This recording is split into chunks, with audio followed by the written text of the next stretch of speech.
আসসালামু আলাইকুম বন্ধুরা, তোমাদের সবাইকে আজকের ফাইন্যান্স ক্লাসে স্বাগতম। আশা করি সবাই ভালো আছো এবং আজকেও কিন্তু আমরা চলে এলাম আমাদের ফাইন্যান্সের আরো একটি ক্লাস নিয়ে।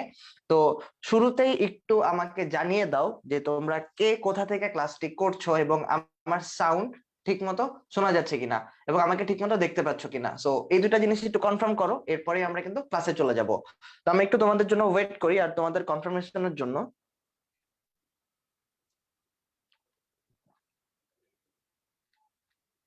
আমাকে একটু তাড়াতাড়ি জানাও যে তোমরা কে কে ক্লাসে আছো এবং কে কোথা থেকে জয়েন করেছো।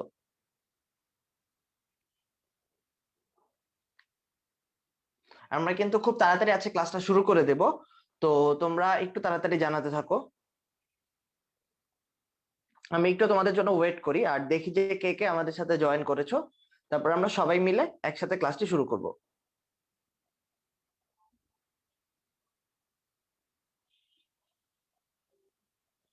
হ্যাঁ, আমি কিন্তু দেখতে পাচ্ছি অনেকে আমাদের সাথে জয়েন করে ফেলেছো। আমাদের সাথে ইফতি খান রয়েছে, আমাদের সাথে আসমা হক, তারপর আমরা দেখতে পাচ্ছি আমাদের সাথে ইফতেখার হাসান ইফতি চিটাগং থেকে, আমাদের সাথে এবার ময়মনসিংহ থেকে সিরাজগঞ্জ, তারপর আমাদের সাথে হচ্ছে জান্নাত রয়েছে।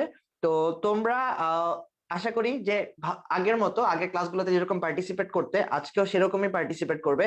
এবং তোমাদের অনেককেই কিন্তু আমার প্রায় পরিচিত হয়ে গেছে নাম দেখতে দেখতে। তোমরা বেশি করে যারা যারা কমেন্ট করবে তাদেরকেও কিন্তু এইভাবে অ্যাকচুয়ালি চেনা যায়, কারণ হচ্ছে যে যত বেশি কমেন্ট করবে তত কিন্তু তোমাদের নামগুলো হাইলাইট হয়। এবং শুধুমাত্র নাম হাইলাইট করার জন্য না, ব্যাপারটা হচ্ছে এরকম, তোমরা যত বেশি পার্টিসিপেট করবে ক্লাসটা কিন্তু তত বেশি এঙ্গেজিং হয় এবং এর পাশাপাশি কিন্তু নিজেরও চর্চা হয়ে যাচ্ছে, নিজের যে অবস্থাটা সেটাও কিন্তু তোমরা দেখতে পাচ্ছ। তো আজকে মূলত আমরা যে ক্লাসটা করব সেটা আমি একটু বলে নিই সবাই জয়েন করতে করতে। সেটা হচ্ছে আজকে কিন্তু আমরা তৃতীয় এবং চতুর্থ এই দুটা অধ্যায় একসাথে পড়বো। অর্থাৎ ব্যাপারটা এরকম না যে পুরো সবকিছু পড়ে আজকে আমরা শেষ করে ফেলবো দুটো চ্যাপ্টারেরই। তো আমরা আজকে তৃতীয় চ্যাপ্টারের তোমরা জানো তোমাদের এই একটা অপশন রয়েছে যেটা হচ্ছে তোমাদের যদি কোনো প্রবলেম থাকে সেই প্রবলেম গুলো কিন্তু তোমরা আমাদেরকে জানাতে পারো। সো আমি কিছু প্রবলেম পেয়েছি আমাদের তৃতীয় চ্যাপ্টারের উপর। তো আজকে মূলত আমরা তৃতীয় চ্যাপ্টারের যে তোমাদের যে প্রবলেম গুলো ছিল যেগুলো আমি দেখেছি, আর আমার কাছে মনে হচ্ছে যে কিছু জিনিস আমরা একটু এক্সট্রা জানা উচিত তৃতীয় চ্যাপ্টারের ক্ষেত্রে, সেই জিনিসগুলো আমরা দেখবো। কারণ অলরেডি কিন্তু তৃতীয় চ্যাপ্টার রিলেটেড যত প্রবলেম ছিল তোমাদের শর্ট সিলেবাস অনুযায়ী গভর্নমেন্ট কর্তৃক সবগুলো কিন্তু আমাদের কমপ্লিট।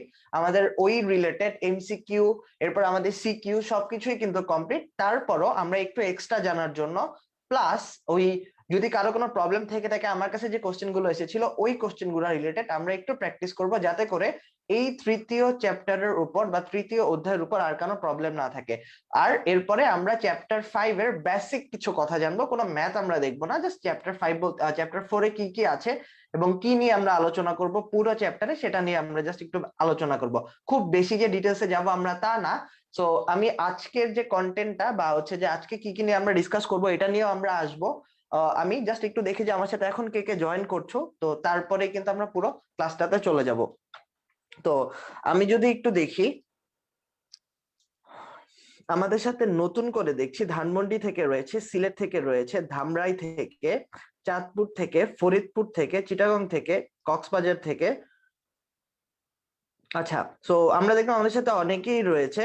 তো তোমাদের সবাইকে ধন্যবাদ জয়েন করার জন্য। আর তোমাদের সাথে যদি অন্য কেউ থেকে থাকে তাদেরকেও কিন্তু জানাও তাড়াতাড়ি যে তারাও যেন ক্লাসটা জয়েন করে ফেলে, যাতে করে কেউই যেন মিস না করে। তো তোমাদের যে বন্ধু বান্ধব রয়েছে তাদেরকে তাদেরকে মেসেজ দিয়ে, তাদেরকে মেনশন করে, দরকার হলে তাদেরকে কল দিয়েও ডেকে ফেলো, যাতে করে কেউই ক্লাসটা না মিস করে।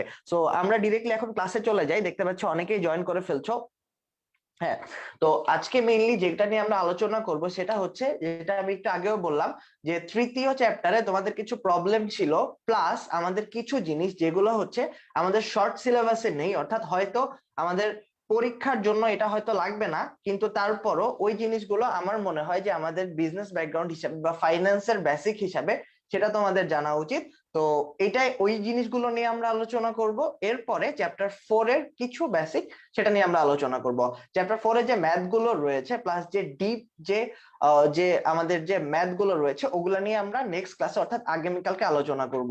সো চলো আমরা দেরি না করে আমরা তাড়াতাড়ি ক্লাসে চলে যাই। তো এখন পর্যন্ত কিন্তু যারা জয়েন করোনি তাদের সবাইকে বলো জয়েন করতে, যাতে করে কেউই এই ক্লাসটা মিস না করে। হয়তো তোমরা পরে রেকর্ডিং দেখে ক্লাসটা করতে পারবে, কিন্তু লাইভ ক্লাসে যেটা হয় সেটা হচ্ছে তোমাদের কোনো প্রবলেম থাকলে কিন্তু সাথে সাথে আমাকে জিজ্ঞেস করতে পারো কমেন্ট করে। সো ওই সুযোগটা কিন্তু আর থাকে না। তো এই কারণে যদি কেউ মিসিং থেকে থাকে তাদেরকে কিন্তু তাড়াতাড়ি জানিয়ে দাও।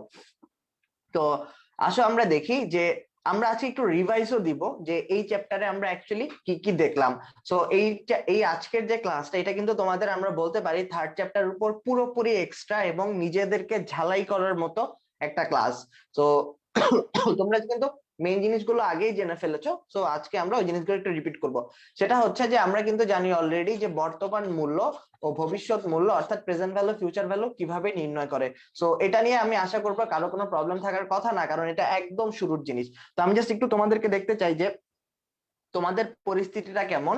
এই যে কোশ্চেনটা এখন তাড়াতাড়ি করে আমাকে অ্যান্সার দাও যে এই প্রশ্নের উত্তরটা কি হবে।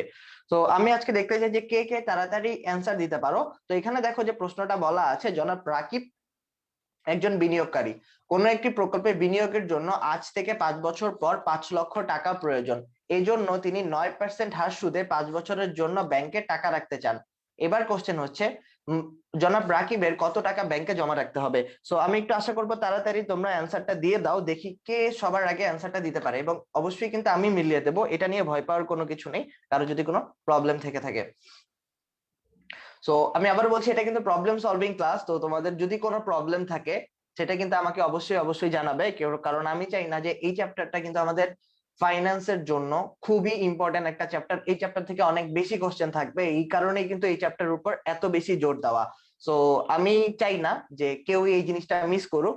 তো তোমরা তাড়াতাড়ি কিন্তু অ্যান্সার দিয়ে জানাও যে এই প্রশ্নের উত্তরটা কত হবে।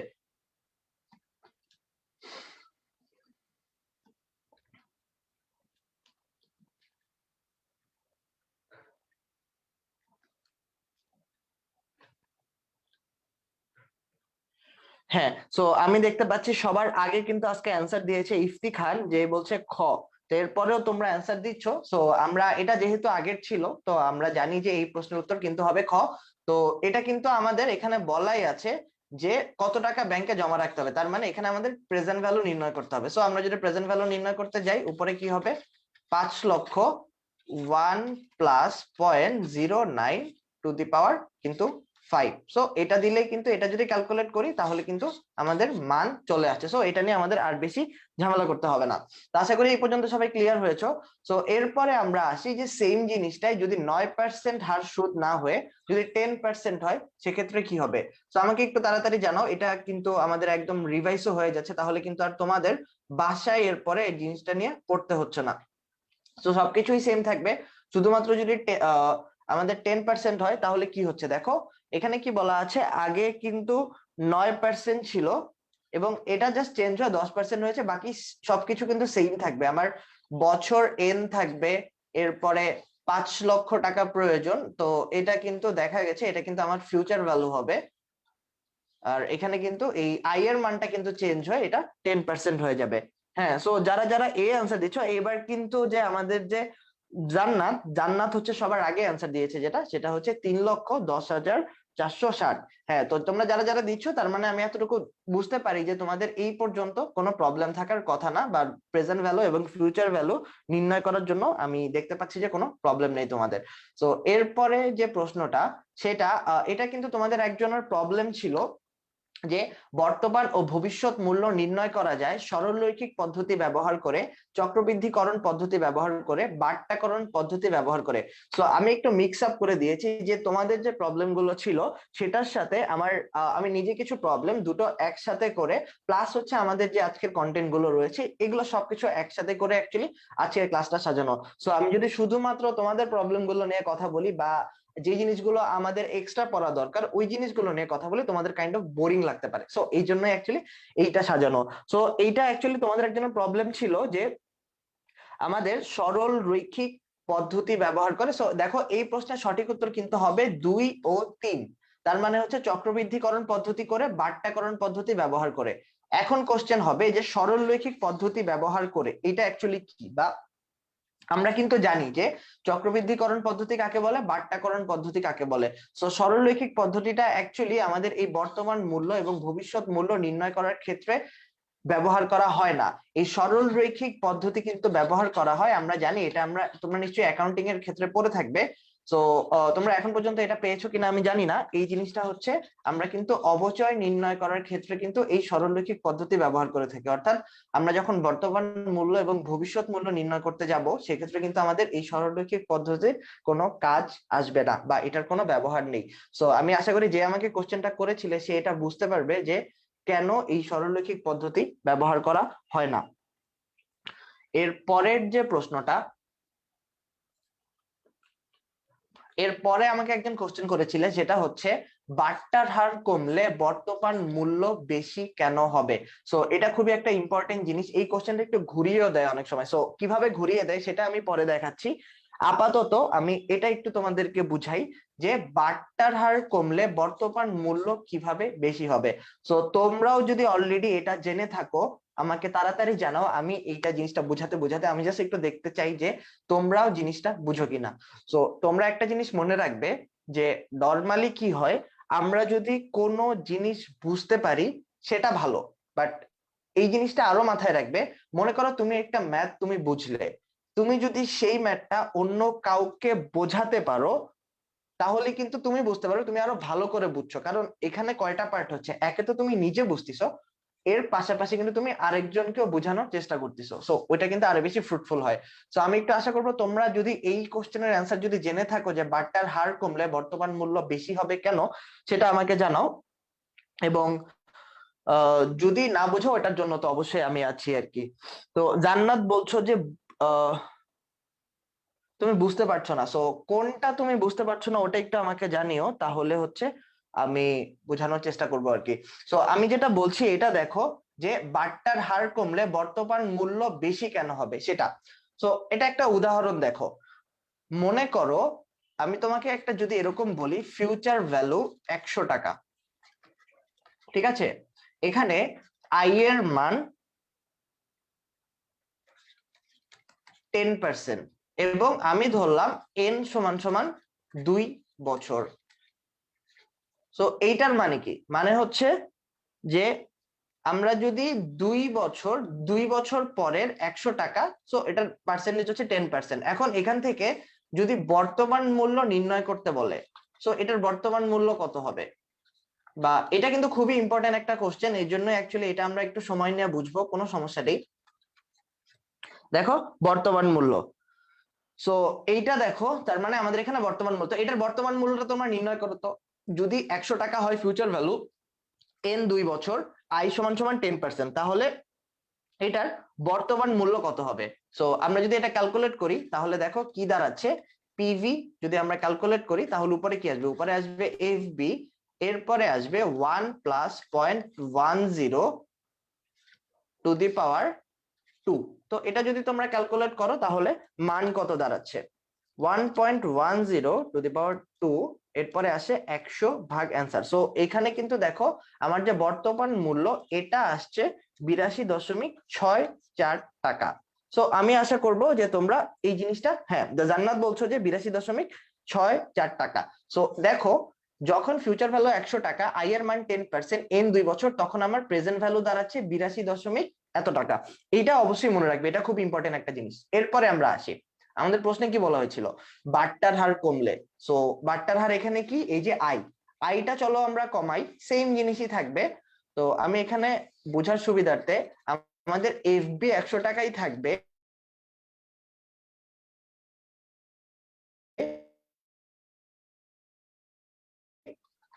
একরা এটার বর্তমান মূল্য নির্ণয় করো তো, দেখো তো বর্তমান মূল্য কত আসে এখানে, 101.08 টু দি পাওয়ার 2। সো এটা যদি আমরা ক্যালকুলেট করি তাহলে কত দাঁড়াবে,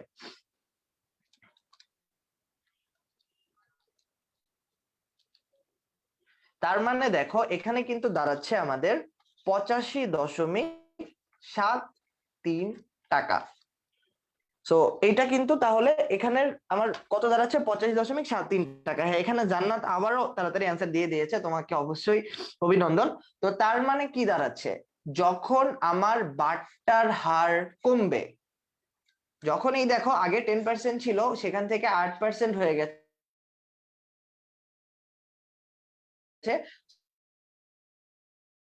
সো যখন আমার ভ্যালু কিন্তু বেড়ে যাচ্ছে।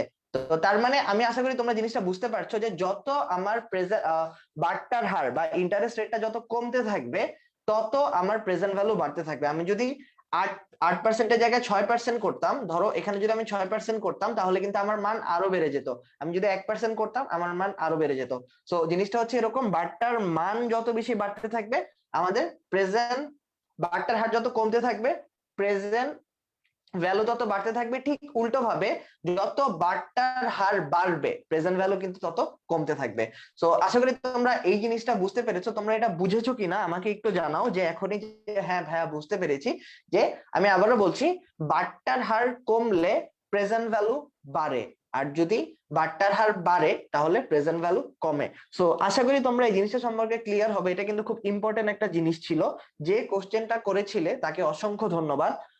হ্যাঁ, তো আমাকে একটু তাড়াতাড়ি জানাও যে এই জিনিসটা সম্পর্কে তোমরা ক্লিয়ার কিনা। হ্যাঁ, সো জান্নাত বলছো যে তুমি জিনিসটা বুঝতে পেরেছো, তো তোমাদের সবাইকে ধন্যবাদ। তো জাস্ট তোমরা তো পরে এই স্লাইডটা পেয়েই যাবে। তো যাদের স্লাইড যখন পাবে তখন সুবিধার জন্য আমি জাস্ট একটু এখানে লিখে রাখি, যাতে করে তোমরা যখন পরে স্লাইডটা পাবে তখন বুঝতে পারো। সো তোমাদের সুবিধার জন্য, যে আমরা যদি আমাদের যদি হার প্লাস হয় সেক্ষেত্রে পিভি মাইনাস হবে, বা হচ্ছে পিভি কমে যাবে। এবং উল্টো ভাবে যদি হার বা বারটার হার যদি মাইনাস হয় সেক্ষেত্রে পিভি প্লাস হবে। সো এটা জাস্ট তোমাদের নোট করার জন্য, বা হচ্ছে যে তোমরা যদি নিজেরা নোট করে রাখো তাহলে কিন্তু খুবই ভালো। হ্যাঁ, সো আমি আশা করি তোমরা জিনিসটা বুঝতে পেরেছো। হ্যাঁ, আমাকে একজন স্টুডেন্ট বলেছো যে রুল 72, অবশ্যই কোনো সমস্যা নেই, আমরা রুল 72 নিয়ে অলরেডি আলোচনা করেছি, তুমি চাইলে আগেরটা দেখতে পারো, তারপর আমরা জাস্ট একবার এটা নিয়ে কথা বলে নিব, সো যাতে আর কোনো প্রবলেম না থাকে। বাট রুল 72 নিয়ে কিন্তু আমরা আলোচনা করেছি, ওটার যে রিলেটেড যে কোশ্চেন আমরা সলভ করেছি। সো আমি একটু তোমাকে রিকোয়েস্ট করবো আগের যে স্লাইড গুলো রয়েছে প্লাস হচ্ছে আগের যে ক্লাসগুলো সেগুলো একটু ফলো করলে তুমি পেয়ে যাবে। তো এমনিও রুল 72 নিয়ে আমরা জাস্ট এক লাইনে কিছু একটা বলে দেবো যাতে করে এই ক্লাসেও তুমি বুঝতে পারো।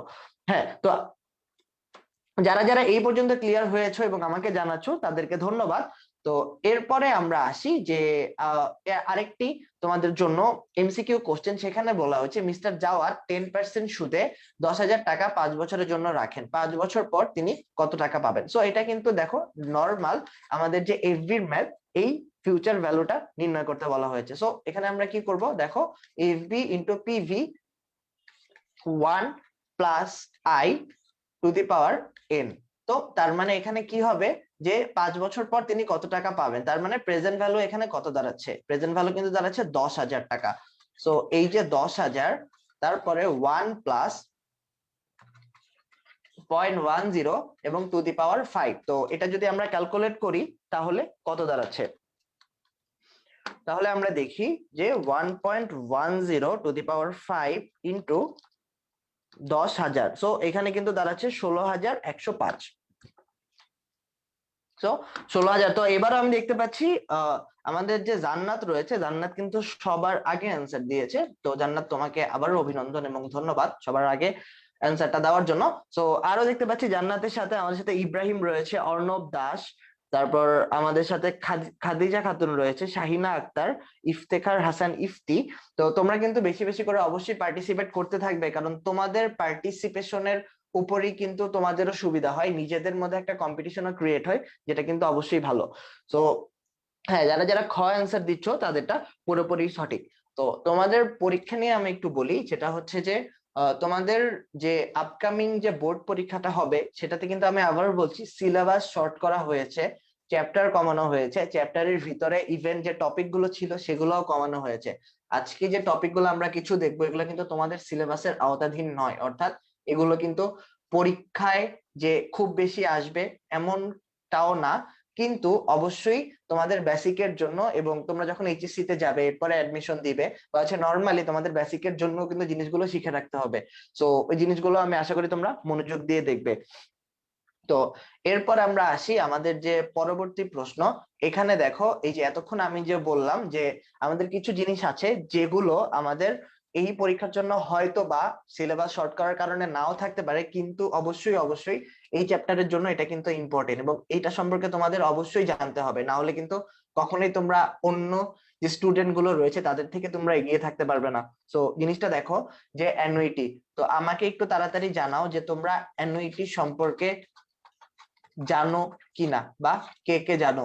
সো অ্যানুইটি কাকে বলে, আমাদের বার্ষিক বৃত্তি কাকে বলে, এই জিনিসগুলো সম্পর্কে তোমাদের ধারণা আছে কিনা এটা একটু আমি দেখতে চাই। এটা হচ্ছে কিন্তু তোমাদের জন্য খুবই ইম্পর্টেন্ট একটা জিনিস। আমাকে একটা স্টুডেন্ট বলেছিল যে অ্যানুইটি নিয়ে আলোচনা করতে, এটা তোমাদের অ্যাকচুয়ালি প্রয়োজন হতেও পারে। তো তোমাদের যদি আইডিয়া থাকে তাহলে আমাকে বলো, যদি নাও থাকে তাহলে আমি বুঝাবো, তোমাদের যদি আইডিয়া থাকে সেক্ষেত্রেও আমি বুঝাবো। তো আমি জাস্ট একটু দেখতে চাই যে এই অ্যানুইটিটা সম্পর্কে তোমাদের ধারণা আছে কিনা। সো আমি কিন্তু আবারও বলে নিচ্ছি যে অ্যানুইটিটা কিন্তু তোমাদের এই পরীক্ষার জন্য ইম্পর্টেন্ট নাও হতে পারে, কিন্তু আমাদের তোমরা সেম চ্যাপ্টারটা যখন এইচএসসি লেভেলে করবে বা একটু হায়ার লেভেলে করতে যাবে, তো সেক্ষেত্রে কিন্তু তোমাদের এই অ্যানুইটিটা প্রয়োজন হবে। সো আমি আশা করবো তোমরা জাস্ট একটু জেনে রাখো, এটাতে যে খুব বেশি তোমাদেরকে নজর দিতে হবে বা এরকম কোনো কিছু না। যদি বাই চান্স বোর্ডে চলে আসছে বা অন্য কোনো কারণে, এটা জেনে রাখা ভালো। তো তোমাদের কিন্তু খুব ডিপলি পড়তে হবে না, জাস্ট একটা জিনিস মনে রাখো, অ্যানুইটি মানে অ্যাকচুয়ালি কি বোঝায়। তো তোমরা দেখো, তোমাদেরকে জাস্ট আমি একটা ধারণা দিই, ধারণাটা তোমরা জাস্ট মাথায় নিয়ে রাখো। তো তোমাদেরকে একটা কোশ্চেন দেখাই, এই কোশ্চেনটা দেখো। আপনি যদি 5 বছর যাবত প্রতি বছরের শেষে রূপালী ব্যাংক হতে 700 টাকা গ্রহণ করতে চান, তাহলে বার্ষিক 8% হার সুদে তার বর্তমান মূল্য কত হবে? সো জিনিসটা বুঝো, এতদিন আমরা কি করছি, এতদিন আমরা দেখছি যে মনে করো 5 বছর পরে, 5 বছর পরের আচ্ছা এরকম মনে করো তোমরা আজকে বা বর্তমানে 1000 টাকা ব্যাংকে রাখতে চাও। মনে করো ব্যাংক তোমাকে 10% করে সুদ দিবে, তো একটা নির্দিষ্ট সময় পর ধরো তুমি 2000 টাকা পেলে। সো তার মানে কি, আমরা আগে প্রেজেন্ট ভ্যালু নির্ণয় করতাম, আমরা আগে ফিউচার ভ্যালু নির্ণয় করতাম, আমরা এই কাজগুলো করতাম। বাট এখন কি বলছে, এই অ্যানুইটির ক্ষেত্রে অ্যাকচুয়ালি কি হয়? তোমরা কিস্তি কথাটা তো অবশ্যই শুনেছো। ধরো তোমাদের বাসার একটা ফ্রিজ দরকার, সো তোমার পরিচিত কেউ, ধরলাম তোমার বাবা মা কোথাও থেকে, যে তোমরা তারা একটা ফ্রিজ ক্রয় করলো। সো তোমরা দেখতে পারলে যে এই ফ্রিজটার জন্য প্রতি মাসে তোমার বাবা অথবা তোমার মা ধরো 3000 টাকা করে, 3000 টাকা করে কিস্তি দিচ্ছে। তো তোমাদেরকে অ্যাকচুয়ালি এই কিস্তিটাই নির্ণয় করতে হবে, বা হচ্ছে যে আমাদের যে নর্মাল যে ঋণটা আমরা নিচ্ছি, বা অনেকেই দেখবে যে ঋণের কিস্তি দিচ্ছে। সো এই কিস্তিটা কাকে বলে, এই কিস্তিটা কি জিনিস, এটাই আমরা নির্ণয় করব। সো ধরো তোমাদের যদি এরকম হয়, আমি তোমাদের আরো একটু, তোমরা ম্যাথ নিয়ে এখনই চিন্তা করতে যেও না, তোমাদের মেইন জিনিসটা হচ্ছে অ্যানুইটি কাকে বলে এই কনসেপ্টটা বোঝা। সো আমি একটু আরেকটু সহজ করে দিই। মনে করো তোমরা এই যে এসএসসি ক্র্যাশ কোর্সটা করছো, মনে করো আমি ধরে নিলাম যে তোমরা 1000 টাকা দিয়ে ভর্তি হয়েছো। সো তোমরা সবাই কিন্তু 1000 টাকা দিয়ে ভর্তি হয়েছো। তো তোমরা যদি এরকম চিন্তা করো যে আমি যে 1000 টাকা দিলাম, ঠিক আছে, এটা তো তোমরা এককালীন দিয়ে দিয়েছো, সো এটা নিয়ে আর কোনো ঝামেলা নেই। তো কিন্তু কি হলো যে 10 মিনিট স্কুল থেকে তোমাদেরকে বললো, তোমরা যাদের যদি কারো টাকার প্রবলেম থাকে তাহলে তোমাদেরকে এককালীন টাকা দিতে হবে না। সো তোমরা কি করতে পারো, তোমরা কিস্তিতে কিস্তিতে দিতে পারো। তার মানে এরকম কি হলো যে মনে করো তোমাদের 2 মাসের কোর্স, সো প্রথম মাসে তোমরা 500 টাকা দিলে, দ্বিতীয় মাসে তোমরা 500 টাকা দিলে, এটি করে কি হলো, তোমাদের 2 মাসে তোমরা মোট 1000 টাকা দিলে। এখন জিনিসটা বুঝো, তোমরা প্রথমে যে 1000 টাকা দিয়েছিলে বা হচ্ছে তোমরা এখন যে 1000 টাকা দিয়ে তোমরা ধরো ভর্তি হচ্ছ, এটা কিন্তু হলো প্রেজেন্ট ভ্যালু, এটা তোমরা বের করে ফেললে। কিন্তু সেম টাকাটাই তোমরা প্রথম মাসে দিচ্ছ, আবার তোমরা দ্বিতীয় মাসে দিচ্ছ, দুটা মাস মিলিয়ে কিন্তু তোমরা 1000 টাকাই দিচ্ছ। কিন্তু আমাকে জাস্ট এটা বলো, এই যে তোমরা এখন 1000 টাকা দিচ্ছ, আর তোমরা যে 2 মাস ধরে 500 টাকা 500 টাকা করে 1000 টাকা দিলে, দুটোর টাকার ভ্যালু কি সমান? এতদিন যে তোমরা টাইম ভ্যালু অফ মানি করলে আমাকে জাস্ট এইটার বেসিসে জাস্ট এইটুকুর অ্যান্সার দাও যে দুটোর মান সমান কিনা। এটা কি তোমরা বলতে পারবে যে এখন তুমি 1000 টাকা দিচ্ছ অথবা তুমি 2 মাস ধরে 500 টাকা করে দিচ্ছ, দুটোর মান কি কখনো সমান হবে? দুটো টাকার ভ্যালু কি সমান হবে? হ্যাঁ, তো আমি দেখতে পাচ্ছি যে জান্নাতুল নাহিম বলছো না। সো এই অ্যান্সারটা অ্যাকচুয়ালি তোমাদের কাছ থেকে যাচ্ছিলাম, দুটোর অ্যান্সার কিন্তু মানে কখনোই কিন্তু সেম না, কারণ আমরা জানি বর্তমান মূল্য আর ভবিষ্যৎ মূল্য কিন্তু দুটো আলাদা। তো এখন কথা হচ্ছে যে এরকম যদি হতো যে 2 মাস পরের 500 টাকা বা 2 মাস পরের 1000 টাকার বর্তমান মূল্য তোমরা কিন্তু অলরেডি নির্ণয় করতে পারো নর্মাল প্রেজেন্ট ভ্যালু সূত্র দিয়ে। কিন্তু এরকম যদি হয় প্রথম মাসের একটা টাকা, দ্বিতীয় মাসের একটা টাকা, তৃতীয় মাসের একটা টাকা, চতুর্থ মাসের একটা টাকা, পুরোটা একসাথে মিলিয়ে তোমাকে বললো প্রেজেন্ট ভ্যালু নির্ণয় করতে, সেক্ষেত্রে তুমি কি করবে? সো এইটা দেখো জিনিসটা, আমি মাত্র যেটা বললাম এটা তোমাদেরকে আরেকটু সহজ করে আমি দেখাচ্ছি। জিনিসটা হচ্ছে এরকম যে ধরো সেম টাকাটা মনে করো এই যে আমি জাস্ট 1 2 3 দিয়ে লিখি যে 1 2 3 4। সো জিনিসটা বুঝো, তোমাকে কেউ 1000 টাকা দিল প্রথম বছরে, দ্বিতীয় বছরে সে 2000 টাকা দিল, তৃতীয় বছরে গিয়ে সে 3000 টাকা দিল, চতুর্থ বছরে গিয়ে সে 4000 টাকা দিল। সো এখন যদি তোমাকে বলে যে এই যে 4 বছরে সে যে 4 ধরনের টাকা দিল এটার বর্তমান মূল্য নির্ণয় করো, এটা তুমি কিভাবে নির্ণয় করবে? এটার বর্তমান মূল্য নির্ণয় করার জন্য দেখো তোমাদেরকে কি কি স্টেপ ফলো করতে হবে।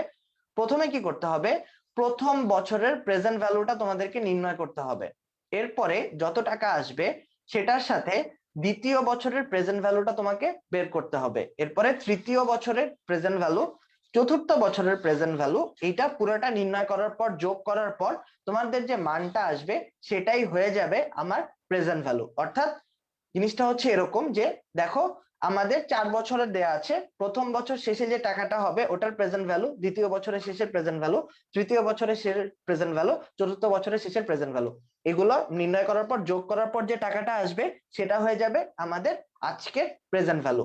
এইটা হচ্ছে মেইন ম্যাথ। সো এত বড় না করে এই যে দেখো 1000 টাকা, 2000 টাকা, 3000 টাকা, 4000 টাকা যে দিচ্ছে এই টাকাটাই কিন্তু হলো আমাদের কিস্তি জিনিসটা, যে এটাই অ্যাকচুয়ালি কিস্তি। সো আমাদেরকে নির্ণয় করতে হবে যে এই যে সে 4 বছর ধরে বা 5 বছর ধরে যে কিস্তি দিচ্ছে এটার প্রেজেন্ট ভ্যালু কত, এটা নির্ণয় করাটাই হচ্ছে প্রেজেন্ট ভ্যালু অফ অ্যানুইটি বা অ্যানুইটির বর্তমান মূল্য। সো তোমরা এখনো যদি না বুঝো, জাস্ট লাস্ট একটা তোমাদেরকে উদাহরণ দিচ্ছি, আমি আশা করি এটার পরে তোমরা কিছুটা হলেও অ্যানুইটি কাকে বলে এই জিনিসটা বুঝতে পারবে। সো আমি আবারও তোমাদেরকে রিকোয়েস্ট করছি তোমরা কখনোই ভয় পেও না যে এটা হয়তো অনেক কঠিন অঙ্ক, এটা অনেক বড়দের অঙ্ক, আমরা কিভাবে পারবো। এটা জাস্ট তোমাদের কনসেপ্টটা বোঝার জন্য যে কেউ যদি তোমাদেরকে কোশ্চেন করে, তোমার বন্ধুরাই যদি তোমাকে কোশ্চেন করে যে অ্যানুইটি কাকে বলে, তোমরা যেন বলতে পারো বা তোমরাই যা বলতে পারো যে আমরা তো অ্যানুইটি সম্পর্কে জানি, তোরা কি জানোস কিনা। এই কোশ্চেনটা যেন অ্যাটলিস্ট তোমরা করতে পারো বা কথাটা বলতে পারো। জিনিসটা দেখো এখানে কিন্তু বলা আছে যে আপনি 5 বছর যাবত প্রতি বছর শেষে রূপালী ব্যাংক হতে 700 টাকা গ্রহণ করতে চান। তার মানে কি 5 বছর, 1 2 3 4 5। সো দেখো তার মানে কি হলো যে প্রথম বছর শেষে তুমি 700 টাকা, দ্বিতীয় বছর শেষে 700, তৃতীয় বছর শেষে 700, চতুর্থ বছর শেষে 700, পঞ্চম বছর শেষে 700, এবং এই যে 700 টাকা দিচ্ছে এই টাকাটা দিবে তুমি যদি বর্তমানে কিছু টাকা ব্যাংকে জমা রাখো তার বিপরীতে, এবং যে টাকা জমা রাখবে তার উপরে ব্যাংক 8% করে সুদ দিবে।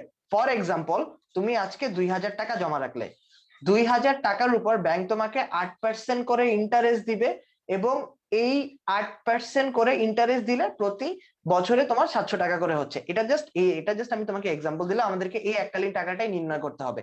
সো এটার যে প্রেজেন্ট ভ্যালু সেটা আমাদেরকে নির্ণয় করতে হবে।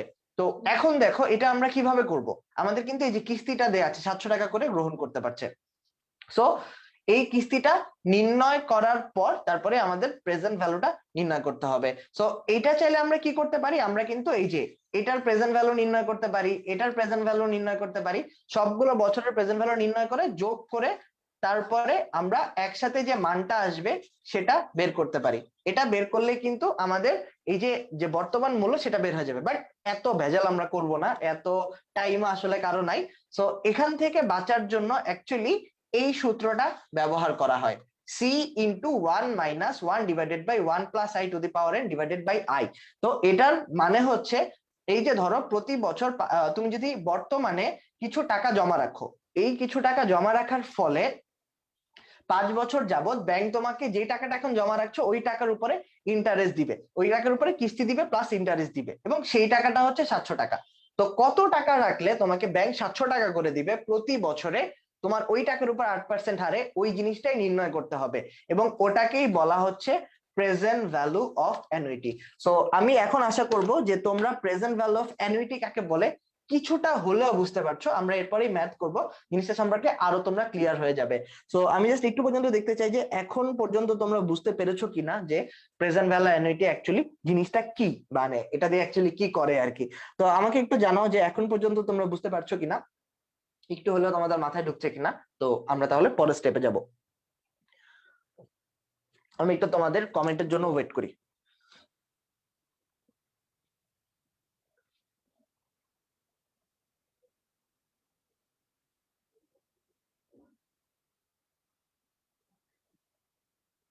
হ্যাঁ দেখো, জান্নাত একটা কোশ্চেন করছো যে প্রত্যেক বছর পিভি তো একই আসবে, প্রতি বছর পিভি কিভাবে একই আসবে, জিনিসটা বুঝো। তুমি যদি 700 টাকার এই যে প্রথম বছর পরে যদি তুমি প্রেজেন্ট ভ্যালু নির্ণয় করতে যাও, সেক্ষেত্রে তোমার সূত্রটা কি দাঁড়াবে? PV into 1 plus I to the power N. So আচ্ছা, আমি যদি ডিরেক্ট মানগুলোই বসাই, তাহলে দেখো মান কত দাঁড়াবে। মান দাঁড়াবে যে 0.08 টু দি পাওয়ার 1। তার মানে এটা দাঁড়ালো আমাদের এটার ক্ষেত্রে প্রেজেন্ট ভ্যালু। তুমি যখন দ্বিতীয় বছর এটা করতে যাবে, 1 একই থাকবে, প্রেজেন্ট ভ্যালুর আচ্ছা সরি সরি, এটা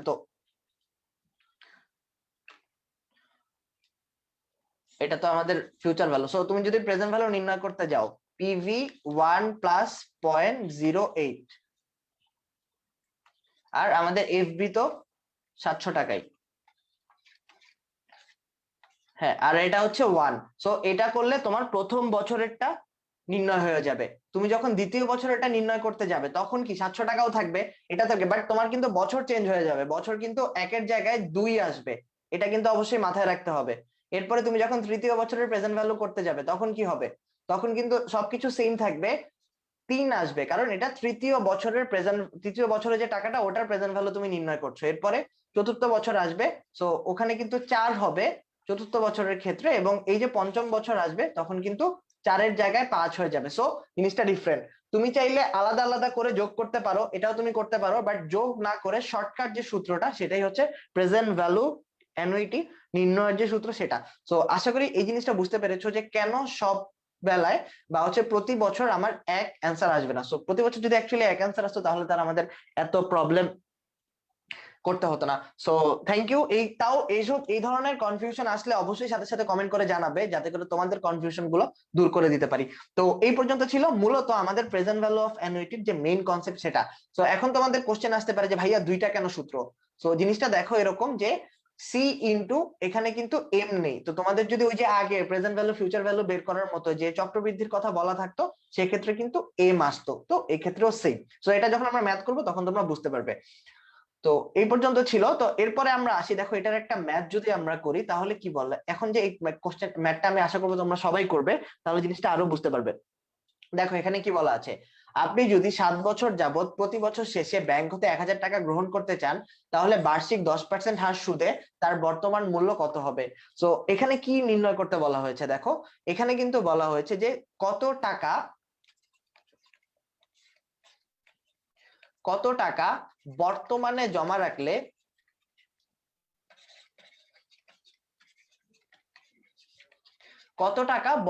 যদি তুমি জমা রাখো তাহলে তোমাকে ব্যাংক প্রতি বছর শেষে 1000 টাকা করে দিবে, এবং এই টাকার উপরে 10% হার সুদে। এই জিনিসটা আমাদেরকে এখন নির্ণয় করতে হবে। তো তার মানে দেখো এই যে সূত্রটা, এই যে সি, এই সি মানে হচ্ছে আমাদের এই যে এই কিস্তির পরিমাণ, মানে যেই টাকাটা কিস্তিতে দেয়া হয় বা যেই টাকাটা ছোট অ্যামাউন্টে সেটা। সো তার মানে এখানে কি হবে, দেখো প্রেজেন্ট ভ্যালু অ্যানুইটিটাই আমাদেরকে নির্ণয় করতে হবে। তো এখানে কি আসবে, 1000 ইন্টু, তো আমরা যদি ইন্টু দেই তাহলে কত আসবে, 1 মাইনাস 1 প্লাস 0.10 টু দি পাওয়ার 7, এরপরে পয়েন্ট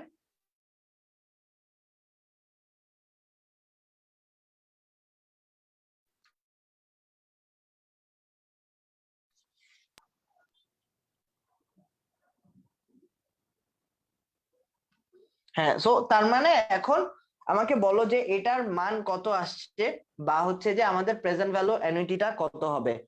তো তোমরা দেখো যে এই জিনিসটা ভালো মতো বুঝতে পারো কিনা, যে এটার ক্যালকুলেশনটা কি দাঁড়াবে।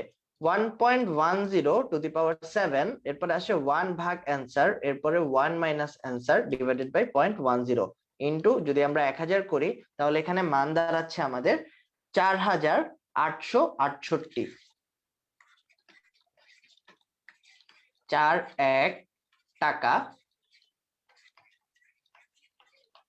প্রায়। সো এইটা ছিল, এটা হচ্ছে আমাদের, তার মানে আমি আশা করব তোমরা জিনিসটা বুঝতে পেরেছো যে বর্তমানে তুমি যদি 4000 টাকা ব্যাংকে জমা রাখো, সেক্ষেত্রে কি হবে, যে এই 4868 টাকা যদি তুমি ব্যাংকে জমা রাখো, তাহলে ব্যাংক এই টাকার উপর যদি 10% মুনাফা দেয়, তাহলে প্রতি বছর তুমি 1000 টাকা করে গ্রহণ করতে পারবে নেক্সট 7 বছর ধরে। তার মানে তুমি বুঝতে পারছো, বর্তমানে তুমি মাত্র 4800 টাকা রাখবে, ব্যাংক তোমাকে প্রতি বছর 1000 টাকা করে 7 বছর ধরে দিবে। এই যে 7 বছর ধরে তোমাকে টাকাটা দিচ্ছে, 7 বছর ধরে যে টাকাটা দিবে ওটার যে প্রেজেন্ট ভ্যালু, সেটা হচ্ছে 4864 টাকা। তো আমি আশা করি যে এই পর্যন্ত তোমরা বুঝতে পেরেছো। জিনিসটা যদি আমি আবার রিক্যাপ করি, সেটা হচ্ছে এরকম যে তোমাকে আমি নেক্সট 7 বছর প্রতি বছর 1000 টাকা করে দিব, জিনিসটা বুঝো। আগামী বছর 1000 টাকা, তার পরের বছর 1000 টাকা, তার পরের বছর 1000 টাকা, এরকম 7 বছরে আমি 1000 টাকা করে দিব। কিন্তু 7 বছর ধরে যে আমি 1000 টাকা দিচ্ছি, ওটার বর্তমান মূল্যটা কত সেটা তোমার নির্ণয় করার সূত্রটাই হচ্ছে আমার এই প্রেজেন্ট ভ্যালু অফ অ্যানুইটি। এবং এটা কিন্তু এমন না যে 7 বছর ধরে 1000 টাকা করে দিচ্ছে, তার মানে 7 বছরে 7000 টাকা হবে, এটার প্রেজেন্ট ভ্যালু নির্ণয় করলে কিন্তু হয়ে যাচ্ছে, এটা কিন্তু না। কারণ এই যে 7000 টাকা, এটা কিন্তু একদিনে দেয়নি, প্রতি বছর বছর দিচ্ছে।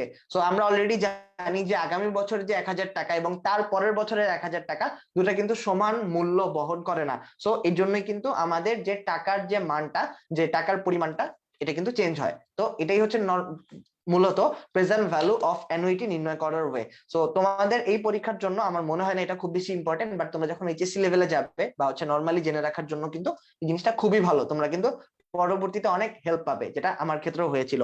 সো আমি আশা করি যে তোমরা এই জিনিসটা বুঝতে পেরেছো যে অ্যাকচুয়ালি প্রেজেন্ট ভ্যালু অ্যানুইটি কাকে বলে এবং কেনই বা এটি নির্ণয় করা হয়। সো আমি একটু তোমাদের কাছ থেকে জানতে চাই যে তোমরা জিনিসটা বুঝতে পেরেছো কিনা, আমাকে একটু জানাও।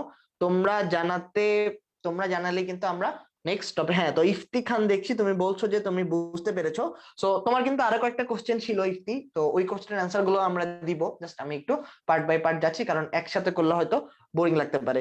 তো হ্যাঁ, আমি আশা করছি যে তোমরা নিশ্চয়ই জিনিসটা বুঝতে পেরেছো যে এটা actually present value of annuity কাকে বলে। তারপরে যদি কারো কোনো প্রবলেম থাকে অবশ্যই আমাকে জানাতে পারো, আমি ট্রাই করব জিনিসটা সলভ করে দেওয়ার জন্য। হ্যাঁ, তো তার মানে দেখো এখানে এরপরে যে জিনিসটা আসবে সেটা এটা থেকে একটু ক্রিটিক্যাল, বাট এটা যদি তুমি বুঝে যাও, আমি তোমাকে গ্যারান্টি দিচ্ছি, তাই এই প্রেজেন্ট ভ্যালু অফ অ্যানুইটি নিয়ে তোমাদের আর কোনো প্রবলেম থাকবে না। এবং এটা যদি তোমরা বুঝো, এর পরের যে পার্টটা আসছে ওটা বুঝলে তোমাদের এইচএসসির ফাইন্যান্সও 90% হয়ে যাবে টাইম ভ্যালু অফ মানি। তোমাদেরকে নতুন করে আর কোনো কিছুই পড়তে হবে না, তোমাদের অলরেডি এসএসসি তে থাকতে তোমাদের ওই পার্টটাও হয়ে যাচ্ছে। সো তোমরা পুরো রিল্যাক্স থাকতে পারো। তো আচ্ছা দেখো, যে আমরা এটা তো নির্ণয় করতে পারলাম যে প্রতি বছরে যদি 1000 টাকা করে দেয়, যদি বছরে যদি 1000 টাকা করে দেয়, তাহলে সেটার প্রেজেন্ট ভ্যালুটা কত হবে, এটা আমরা নির্ণয় করলাম। তো এইবার দেখো এর পরের যে প্রশ্নটা এখানে কি বলা আছে, এটা একটু মনোযোগ দিয়ে দেখো। এটা বুঝলে তোমরা বুঝে নাও যে টাইম ভ্যালু অফ মানি থেকে যে কোশ্চেনই আসুক না কেন, তোমরা 100% অ্যান্সার দিয়ে আসতে পারবে, কারণ এগুলো যদি বুঝো তাহলে অন্য কোনো জিনিস কেউ তোমাদেরকে ধরতেই পারবে না। তো জিনিসটা দেখো যে বর্তমানে 5 লক্ষ টাকা ঋণ গ্রহণ করলে উক্ত ঋণ 10% মাসিক চক্রবৃদ্ধি সুদে 2 বছরের ভেতর পরিশোধ করতে হলে মাসিক কিস্তির পরিমাণ কত হবে। তার মানে জিনিসটা দেখো, এখানে কিন্তু কিস্তির পরিমাণ কত হবে এটা জিজ্ঞেস করেছে। তার মানে এই ক্ষেত্রে কি দেয়া আছে, আমাদের এই যে প্রেজেন্ট ভ্যালু অ্যানুইটি, এটা কিন্তু অলরেডি দেয়া আছে, আমাদেরকে জাস্ট সি এর মানটা নির্ণয় করতে হবে। সো আমি আবারও বলছি, এর আগের ম্যাথে আমরা কি করেছিলাম তোমাদের জাস্ট বোঝার সুবিধার্থে দেখো আমি এটা দেখাচ্ছি। এর আগের ম্যাথে কিন্তু আমাদের এককালীন কত টাকা রাখবো সেটা জিজ্ঞেস করা হয়েছিল, আমাদের প্রতি মাসে বা প্রতি বছরে কত টাকা দেবে এটা বলা ছিল। বাট এই ম্যাথের ক্ষেত্রে কি হচ্ছে, এই ম্যাথের ক্ষেত্রে কিন্তু আমরা এই যে 5 লক্ষ টাকা ঋণ দিয়ে, এটা কিন্তু বর্তমানেই বলা আছে, শুধুমাত্র বলা আছে এই 5 লক্ষ টাকা যদি 2 বছরের ভেতর পরিশোধ করি আমরা, তাহলে মাসিক কিস্তির পরিমাণ কত হবে সেটা আমাদের নির্ণয় করতে বলা হয়েছে। সো এই প্রশ্নটা যদি তোমরা বুঝে থাকো আমাকে একটু জানাও যে এখানে আমাদের যে সি এর মানটা নির্ণয় করতে বলা হয়েছে এটা তোমরা এইটুকু পর্যন্ত বুঝেছো কিনা, তাহলেই আমরা ক্যালকুলেশনে চলে যাবো। এবং এটা বুঝলে এইটা নিয়ে আমি আশা করতে পারি, নিশ্চয়তা দিচ্ছি, আর কোনো প্রবলেম থাকবে না তোমাদের।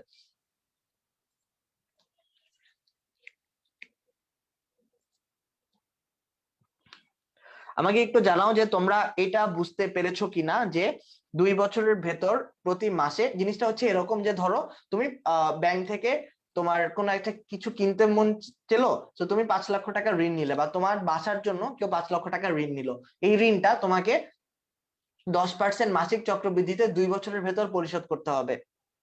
যদি 2 বছরের ভেতর পরিশোধ করতে চাও তাহলে প্রতি মাসে তোমাকে কত টাকা করে দিতে হবে এই জিনিসটা তোমাকে নির্ণয় করতে হবে। সো এই জিনিসটা নির্ণয় করার জন্যই তোমাকে এই ম্যাথটা দেওয়া হয়েছে। তো চলো আমরা যদি দেখি, আমাদের কিন্তু প্রেজেন্ট ভ্যালু অ্যানুইটি অলরেডি দেয়াই আছে 5 লক্ষ টাকা। সো এই ধরনের ম্যাথে কিন্তু দুইটা জিনিস থাকে, হয় তোমাকে এককালীন টাকা বা প্রেজেন্ট ভ্যালু অ্যানুইটি নির্ণয় করতে বলা হতে পারে, অথবা তোমাকে সি এর মান বের করতে দিতে বলা হতে পারে, বা যেটাকে কিস্তি বলা হয়। তো দুটার যে কোনো একটাই কিন্তু তোমাকে নির্ণয় করতে বলা হতে পারে।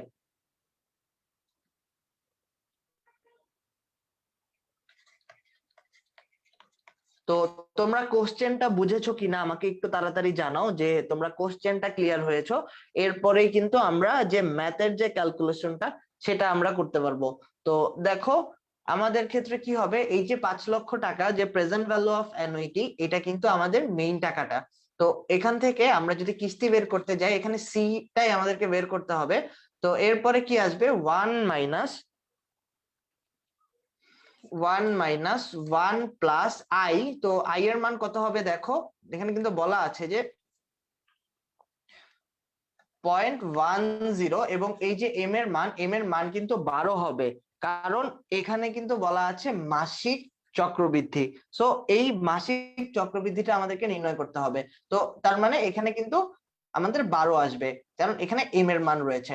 সো এখানে আমরা বসালাম, এরপরে কত হবে, to the power n into M. তো n কত হবে, 2 × 12। এরপরে নিচে যখন আমরা ক্যালকুলেট করব তখন এটার মান কত দাঁড়াবে, তখন কিন্তু আবার সেম 0.10 / 12।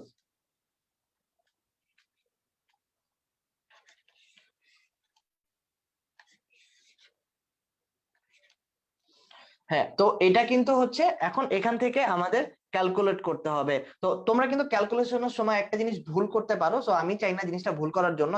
দেখো জিনিসটা হচ্ছে এরকম, যখন তোমরা ক্যালকুলেট করতে যাবে সি ইন্টু, আমরা জাস্ট এইটুকুর মান যদি আমরা নির্ণয় করি, আমরা দেখি এইটুকুর মান কত আসে, 0.10 / 12,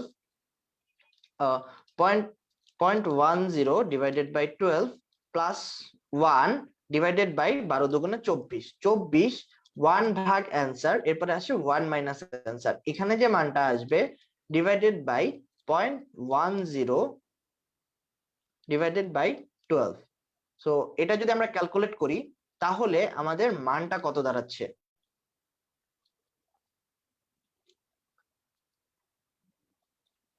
তোমরা আমাকে একটু তাড়াতাড়ি কিন্তু জানাও তোমাদের মানটা কত আসে, এরপরে কিন্তু আমরা দুটো একসাথে মেলাবো।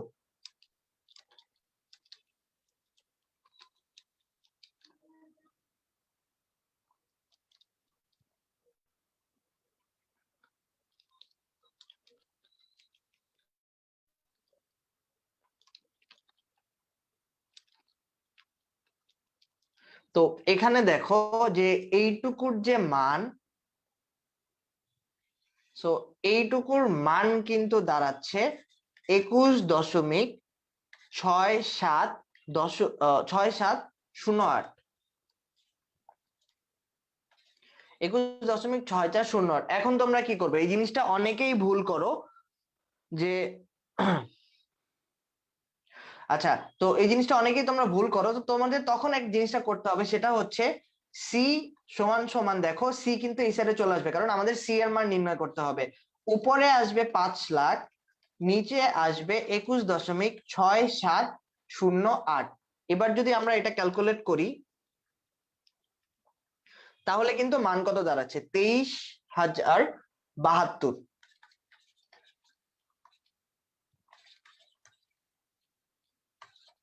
23,072 টাকা প্রায়। সো এরপরে আমাদের দশমিক আছে, যেটা হচ্ছে 4,6। তো এবার আমাকে বলো জিনিসটা তোমরা বুঝতে পেরেছো কিনা। এইখানে কিন্তু একটা জিনিস ট্রিকি, সেটা হচ্ছে যে এই যে সি এর মানটা যখন তোমরা নির্ণয় করতে যাবে, সেক্ষেত্রে কিন্তু আমাদের সিটা চলে আসবে এইদিকে,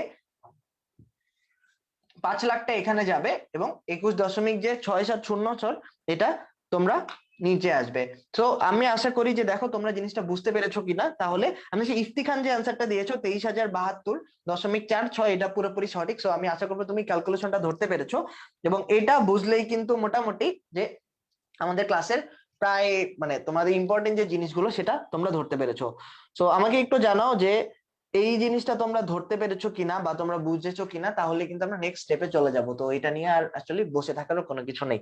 তো তোমরা জাস্ট এই কনসেপ্টটা ক্লিয়ার হয়েছো কিনা আমার অ্যাকচুয়ালি এটাই জানার ছিল, কারণ আমি জানতে চাচ্ছিলাম যে এই কনসেপ্টটা খুব বেশি ইম্পর্টেন্ট, তোমরা প্রেজেন্ট ভ্যালু অফ অ্যানুইটি কিভাবে করতে হয় এটা বুঝেছো কিনা, এটাই জানাই আমার মেইন উদ্দেশ্য ছিল। তো আমাকে একটু তাড়াতাড়ি জানাও যে এই প্রেজেন্ট ভ্যালু অ্যানুইটি কাকে বলে, এটা তোমরা বুঝতে পেরেছো কিনা, তোমরা কিস্তি কিভাবে নির্ণয় করে এটা তোমরা বুঝেছো কিনা, তাহলেই কিন্তু জিনিসটা হয়ে যাবে। হ্যাঁ, তো আমি দেখতে পাচ্ছি তোমরা বুঝতে পেরেছো। তো তোমাদের সবাইকে ধন্যবাদ যারা কমেন্টটা করছো। তো তার মানে প্রেজেন্ট ভ্যালু অ্যানুইটি আমরা নির্ণয় করতে পারবো। তো এটা নিয়ে আমি আশা করি আমাদের আর খুব বেশি প্রবলেম হবে না। তো তোমরা একটা কাজ করতে পারো, যে তোমরা জাস্ট এই ম্যাথটা একটু তাড়াতাড়ি আমাকে জানাও যে এটার অ্যান্সার কত আসবে। সো এটা করলেই আমাদের প্রেজেন্ট ভ্যালু অফ অ্যানুইটি নির্ণয় করার যে ঝামেলাটা সেটা সলভ হয়ে যাবে। এটা কিন্তু একই জিনিস আগে যেটা আমরা করলাম। তো আমাকে জাস্ট এটা একটু তাড়াতাড়ি তোমরা করে জানাও যে এটার অ্যান্সার কত আসছে। তো আমি তোমাদের সুবিধার জন্য এটা দেখি। দেখো, এখানে বলা আছে 8 বছর যাবত প্রতি বছর শেষে 2,000 টাকা গ্রহণ করতে চান, তাহলে বার্ষিক 10% হার সুদে তার বর্তমান মূল্য কত হবে। তার মানে 8 বছর ধরে 2,000 টাকা গ্রহণ করতে চায়, তো বর্তমান মূল্য কত হবে। তার মানে আমাকে জাস্ট এটা জানাও তো এখানে কি নির্ণয় করতে হবে। এখানে কি প্রেজেন্ট ভ্যালু অ্যানুইটি নির্ণয় করতে হবে, নাকি এখানে সি নির্ণয় করতে হবে, কোনটা নির্ণয় করতে হবে, পিভিএ নাকি সি। সো এটা একটু আমাকে তাড়াতাড়ি জানাও, আমি একটু দেখতে চাই যে কে কে অ্যান্সার দিচ্ছ।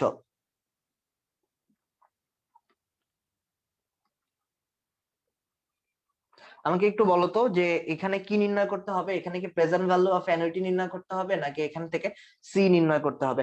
হ্যাঁ, প্রেজেন্ট ভ্যালু অফ অ্যানুইটি। জান্নাত যে অ্যান্সারটা দিয়েছো এটা পুরোপুরি সঠিক। এটা কিন্তু আমি আমি ধরে নিচ্ছি তোমরা কিন্তু জিনিসটা বুঝতে পারছো যে এখানে প্রেজেন্ট ভ্যালু অফ অ্যানুইটি যেটা সেটাই নির্ণয় করতে হবে, এখানে সি নির্ণয় করার কোনো ব্যাপার নেই, কারণ আমাদের এই যে সি এটা হচ্ছে এই 2,000 টাকা। সো এটা কিন্তু তোমরা তাড়াতাড়ি ক্যালকুলেট করে ফেলো, আমাকে ক্যালকুলেট করে জানাও এটার অ্যান্সারটা কত, তারপরে আমরা একসাথে মিলিয়ে নিই। সো এই দেখো, প্রেজেন্ট ভ্যালু অফ অ্যানুইটি সমান সমান তারপরে কি আসবে, এখানে সি আসবে। সো সিটা কিন্তু আমাদের দেয়া আছে 2,000 ইন্টু, তারপর 1 - 1 প্লাস আই। তো আই এর মান কত হবে? 0.10। তারপর আসে two the power N. So N এর মান কত হবে, এখানে কিন্তু বলা আছে 8 বছর যাবত। সো এখানে আসবে 8, তার নিচে আসবে 0.10। এখানে যেহেতু 10%-এর কথা বলা আছে, তো এটা যদি তোমরা ক্যালকুলেট করো তাহলে এটার মান কত দাঁড়াচ্ছে। চলো আমরা মানটা দেখি। 1.10 টু দি পাওয়ার 8, 1 ভাগ অ্যান্সার, এরপর আসে 1 - অ্যান্সার ভাগ 0.10 ইন্টু, যদি আমরা 2,000 দেই তাহলে আমাদের মানটা কত দাঁড়াচ্ছে, তাহলে কিন্তু দাঁড়াচ্ছে 10,669 টাকা। তো 10,669.85 টাকা। সো আমি এটা ধরে নিচ্ছি এটা কিন্তু হচ্ছে আমাদের যে প্রেজেন্ট ভ্যালু অফ অ্যানুইটি এইটা নির্ণয় করার সূত্র। না না না, তোমরা কে বলছো যে 13,337, এরকম কিন্তু কিন্তু কিছু আসবে না। তো এটা একটু আবার ভালো মতো ক্যালকুলেট করো যে দেখো মানটা কত আসে। এখানে কিন্তু বলা আছে 10% হার সুদ। সো 1.10 টু দি পাওয়ার 8, এরপরে আসে 1 ভাগ অ্যান্সার, এরপরে 1 - অ্যান্সার ডিভাইডেড বাই 0.10। তো এটা যদি আমরা 2,000 দিয়ে গুণ করি তাহলে কিন্তু আসছে 10,669। হ্যাঁ, এখন যেটা বলছো এটা পুরোপুরি সঠিক। সো এটা হচ্ছে আমাদের প্রেজেন্ট ভ্যালু অফ অ্যানুইটি বা পিভিএ নির্ণয় করার সূত্র। সো আমি আশা করছি যে তোমরা জিনিসটা পর্যন্ত বুঝতে পেরেছো। তোমরা যদি ক্লিয়ার হয়ে থাকো আমাকে জানাও, তাহলে আমরা নেক্সট স্টেপে চলে যাবো। আমাদের কঠিন যে ম্যাথের পার্ট গুলো ছিল এটা মোটামুটি শেষ।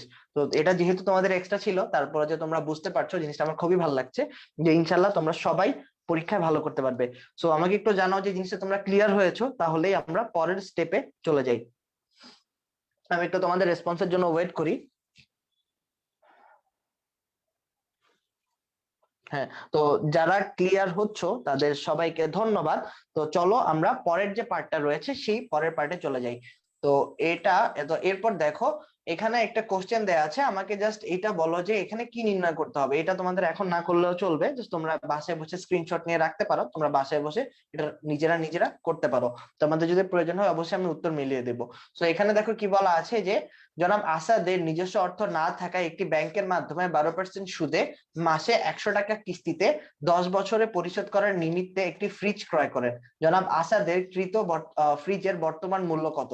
এখানে জাস্ট কি নির্ণয় করতে হবে আমাকে জাস্ট এটা জানাও। এইটা তোমরা যদি বুঝতে পারো তাহলেই হবে, তাহলে আর আমাদের এই জিনিসটা নিয়ে আর আশা করি কোনো প্রবলেম থাকবে না। তো আমাকে একটু জানাও যে এইটার ক্ষেত্রে কি নির্ণয় করতে হবে। এটাকে প্রেজেন্ট ভ্যালু অ্যানুইটি নির্ণয় করতে হবে, নাকি এখানে আমাদের কিস্তিটা নির্ণয় করতে হবে। হ্যাঁ, তো জান্নাত বলছো যে পিভিএ। তো আমি দেখি যে আর কেউ কোনো অ্যান্সার দেয় কিনা। হ্যাঁ, তোমরা সবাই বলছো যে পিভিএ। আসমা হক বলছো পিভিএ জান্নাতের পরে। তো এরপর যারা যারা পিভিএ বলবে বা তোমরা বলছো, তাদের সবারটা ঠিক, কারণ এটাই হচ্ছে আমাদের যে প্রেজেন্ট ভ্যালু অফ অ্যানুইটি, এটি নির্ণয় করার সূত্র।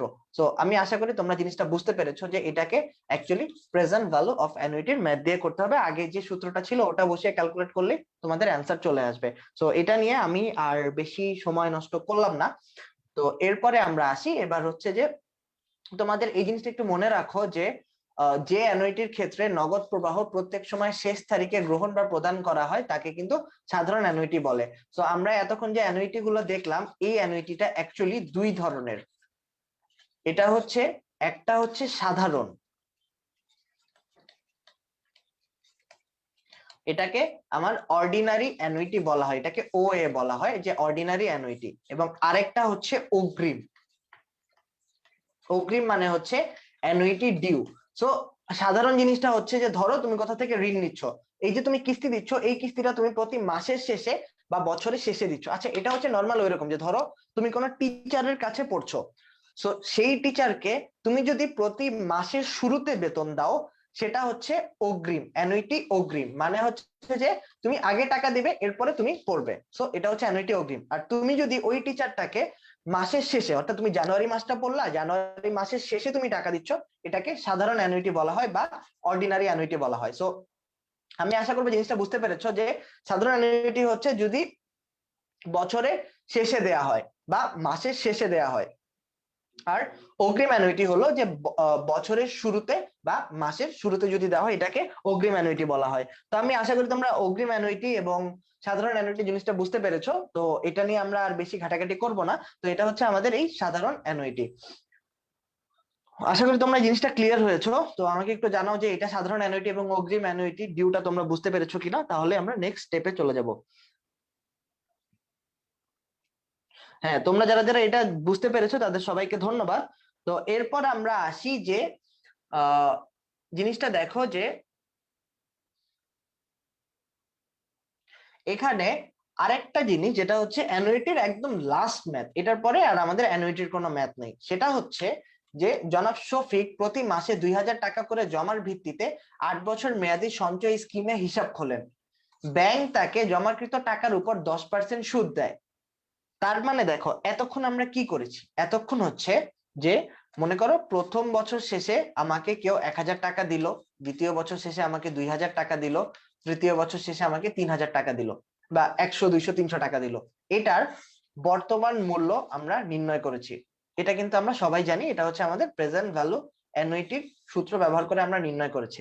বাট এরকম যদি কোশ্চেন করে যে এই যে 3 বছর ধরে টাকাটা দিচ্ছে, এটার ফিউচার ভ্যালু কত হবে, এইটা তোমাকে নির্ণয় করতে বললো, এটার ক্ষেত্রে কি করবে। এটাও কিন্তু সেম, আজকের যে 100 টাকা, এটার ফিউচার ভ্যালু তুমি নির্ণয় করতে পারো। এর পরের যে 200 টাকা, এটার ফিউচার ভ্যালু তুমি নির্ণয় করতে পারো। এর পরের যে টাকাটা ওটার ফিউচার ভ্যালু নির্ণয় করতে পারো। তারপর 3টা যোগ করে দিতে পারো, এই 3টা যোগ করলে কিন্তু তোমার ফিউচার ভ্যালু চলে আসছে। বাট এটার ক্ষেত্রে আরেকটা যে শর্টকাট সূত্র ইউজ করা হয় সেটা আমরা এখন দেখব, এবং ওটাকে বলা হচ্ছে future value of annuity. Future value of annuity জিনিসটা হচ্ছে এরকম যে, মনে করো প্রতি মাসে কেউ তোমাকে 2000 টাকা করে দিচ্ছে, 8 বছর মেয়াদি, 8 বছর ধরে প্রতি মাসে যদি কেউ তোমাকে 2000 টাকা করে দেয় এবং এই টাকার উপর যদি 10% সুদ হয়, তাহলে 8 বছর পর তুমি কত টাকা পাবে এটা নির্ণয় করার ওয়েকে বলা হচ্ছে ফিউচার ভ্যালু অফ অ্যানুইটি। তার মানে প্রেজেন্ট ভ্যালু অফ অ্যানুইটির মতো আমাদের এখানে ফিউচার ভ্যালু অফ অ্যানুইটি নির্ণয় করতে হবে। এবং এই ফিউচার ভ্যালু অফ অ্যানুইটির কিন্তু আরেকটা সূত্র রয়েছে, যেটা হচ্ছে সি ইন্টু 1 + I/m, তারপর n into m minus 1/I/m। এটা হচ্ছে আমাদের ফিউচার ভ্যালু অফ অ্যানুইটি নির্ণয় করার সূত্র। তো এটা কিন্তু মনে রাখবে, এটা কিন্তু আমাদের ভবিষ্যৎ মূল্য নির্ণয় করার সূত্র। সেটা হচ্ছে যে, এই যে প্রতি বছরে যদি প্রতি বছরে টাকা দেয়া হয় সেক্ষেত্রে আমার ফিউচার ভ্যালু কত হবে সেটা। তো তার মানে দেখো, এই যে সি এর মান দাঁড়াবে এখানে 2000 ইন্টু, এরপরে কত আসবে 1 + I এর মান কত দাঁড়াবে 0.10, এরপর আসে এম, তো এম এর মান কিন্তু 12,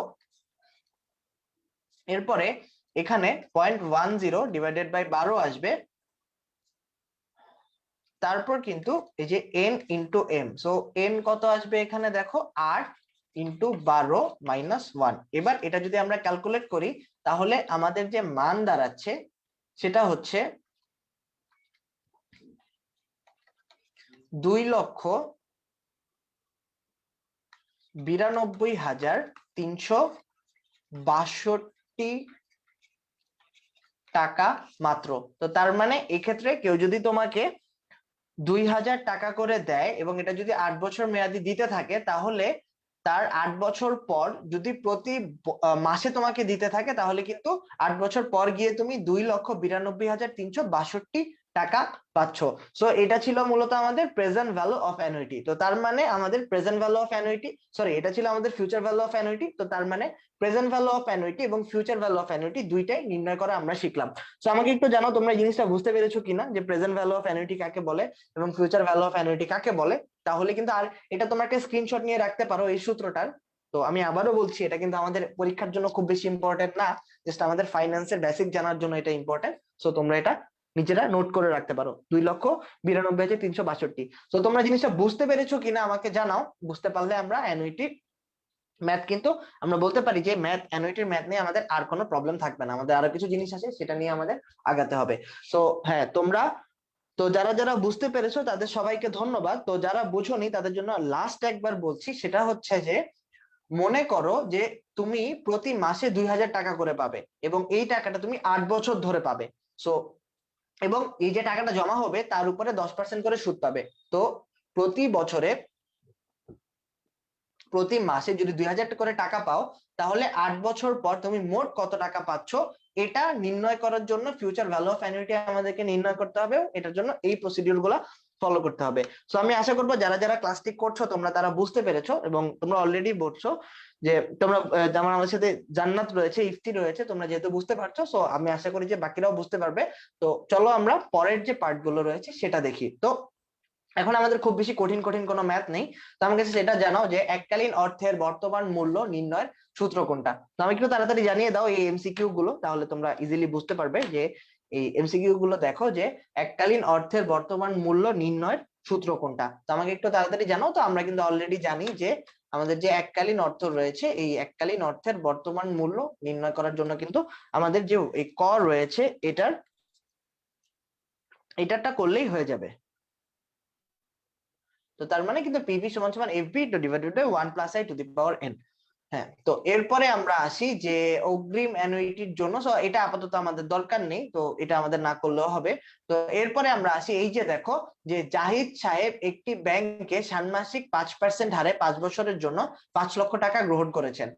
জাহিদ সাহেবের গৃহীত ঋণের প্রকৃত সুদের হার কত? তার মানে এটা কিন্তু ইএআর। সো আমাকে একটা স্টুডেন্ট বলেছিল ইএআর নিয়ে তাদের প্রবলেম আছে। সো তোমরা তাড়াতাড়ি ইএআর এর যে সলিউশনটা এটা করে ফেলো। তো এটা কিন্তু আমি জানি যে তোমরা অলরেডি কিন্তু সবাই জানো। তো আমাদের ইএআর এর যে সূত্র সেটা কিন্তু হলো যে 1 plus I by M to the power M minus 1। তো আমরা যদি এটা ক্যালকুলেট করি তাহলে মান কত দাঁড়াবে, 1 প্লাস আই কত দাঁড়াবে, আই কিন্তু দেয়া আছে দেখো 5% হারে, তো তার মানে 0.50। তো এরপরে কি 0.50, আমি খুবই সরি, এটা হবে 0.05। তো এরপরে কি আসবে, এরপরে কিন্তু হবে আমাদের এম। তো এম কত আছে, ষান্মাসিক হারে। ষান্মাসিক হার মানে কিন্তু হচ্ছে বছরে 2 বার চক্রবৃদ্ধি হবে। সো এখানে এম কত আসবে দেখো, এম কিন্তু হবে 2। তো এখানে জাস্ট আমাদের 2 বসাতে হবে, টু দি পাওয়ার 2 মাইনাস 1। তো এইটা যদি আমরা ক্যালকুলেট করি তাহলে আমাদের যে মানটা দাঁড়াবে সেটা হবে 5.06%। হ্যাঁ, এটাই কিন্তু আমাদের অ্যান্সার আমরা বলতে পারি। সো এটাই আমাদের উত্তর। তো তার মানে কি দাঁড়ালো, যে আমাদের এখানে ইএআর হবে কিন্তু আমার 5.06%। এখানে কিন্তু 5.06% হবে, তোমাদের অনেকের 56% আসছে, সো এটা কিন্তু হবে না। তো আমাদের এখানের যে উত্তর সেটা কিন্তু দাঁড়াবে যে 5.06। তো আমাদের এখানে মেইনলি ছিল যে তোমরা ক্যালকুলেটটা করতে পারো কিনা এটা নির্ণয় করা। তো যেহেতু তোমরা এটা নির্ণয় করতে পারছো, আমি আশা করছি যে তোমাদের আর কোনো প্রবলেম হবে না। সো এইখানের আমরা এই যে ক্যালকুলেট করছি এখন পর্যন্ত, এটার কিন্তু এটা দাঁড়াচ্ছে 5.06%। হ্যাঁ, এটাকে যদি তারপরে তোমরা ইনটু 100 দাও তাহলে কিন্তু আমাদের পার্সেন্টেজটা চেঞ্জ হয়ে যাচ্ছে। বাট আমি এখানে যে 5.06% দেখাচ্ছি, এটা কিন্তু হলো আমাদের এই যে, এটা যখন আমরা ক্যালকুলেট করব এখানে ক্যালকুলেশনে গিয়ে আমাদের এই মানটা এখানে দাঁড়াচ্ছে। হ্যাঁ, তো আশা করি যে তোমরা ইএআর জিনিসটা বুঝতে পেরেছো। ইএআর এর পরে তো আমাদের তেমন আর কোনো কঠিন ম্যাথ নেই। তো এখানে দেখো, এটা একজনের প্রবলেম ছিল যে আমাদের অর্থের সময় মূল্য বহন করে না বর্তমানের 100 টাকা, 10 বছর পরের 100 টাকা, 10 বছর পূর্বের 1000 টাকা। সো এখানে কিন্তু যে সঠিক উত্তর, এই সঠিক উত্তরটা কিন্তু দাঁড়াবে আমাদের 2 ও 3। এই জিনিসটা তোমরা অবশ্যই মাথায় রাখবে যে অর্থের সময় মূল্য বর্তমানের 100 টাকা, তো বর্তমানের 100 টাকার মূল্যই বহন করে, এটা কোনো কিছু চেঞ্জ হবে না। জাস্ট 10 বছর পরের 100 টাকা এবং 10 বছর পূর্বের 1000 টাকা, দুইটা কিন্তু সমান মূল্য বহন করে না। সো এই জিনিসটা হচ্ছে আমাদের 2 ও 3। আচ্ছা, তো এরপরে আমরা আসি যে অর্থের কোন মূল্য অসমান। তো বর্তমান, ভবিষ্যৎ, অতীত, বর্তমান ও ভবিষ্যৎ। তো আমাকে একটু এটা তো অলরেডি জানি যে আমাদের বর্তমান ও ভবিষ্যৎ মূল্য কিন্তু সবসময় অসমান থাকে। তো এরপরে আমরা আসি যে আমাদের এই যে প্রশ্ন, এখানে দেখো কি বলা আছে, জনাব আসাদের নিজস্ব অর্থ না থাকায় একটি ব্যাংকের মাধ্যমে 12% সুদে মাসে 1000 টাকা কিস্তিতে 10 বছর পরিশোধ করার নিমিত্তে একটি ফ্রিজ ক্রয় করেন। এখন যে প্রশ্নটা চলে এসেছে সেটা হলো, ব্যাংক কর্তৃক জনাব আসাদকে প্রদত্ত সুবিধাকে কোন পলিসির অন্তর্ভুক্ত করা যায়। তো আমাকে একটু তাড়াতাড়ি জানাও যে এই প্রশ্নের উত্তরটা কি হবে, বা এটা তোমরা বুঝো কিনা আমি একটু দেখতে চাই।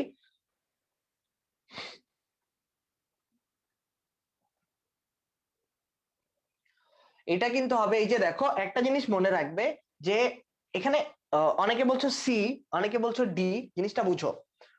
এইসব ক্ষেত্রে জনাব আসাদের নিজস্ব অর্থ না থাকায় ব্যাংকের মাধ্যমে 12% সুদে 1000 টাকা কিস্তিতে 10 বছরে পরিশোধ করার নিমিত্তে একটি ফ্রিজ ক্রয় করে।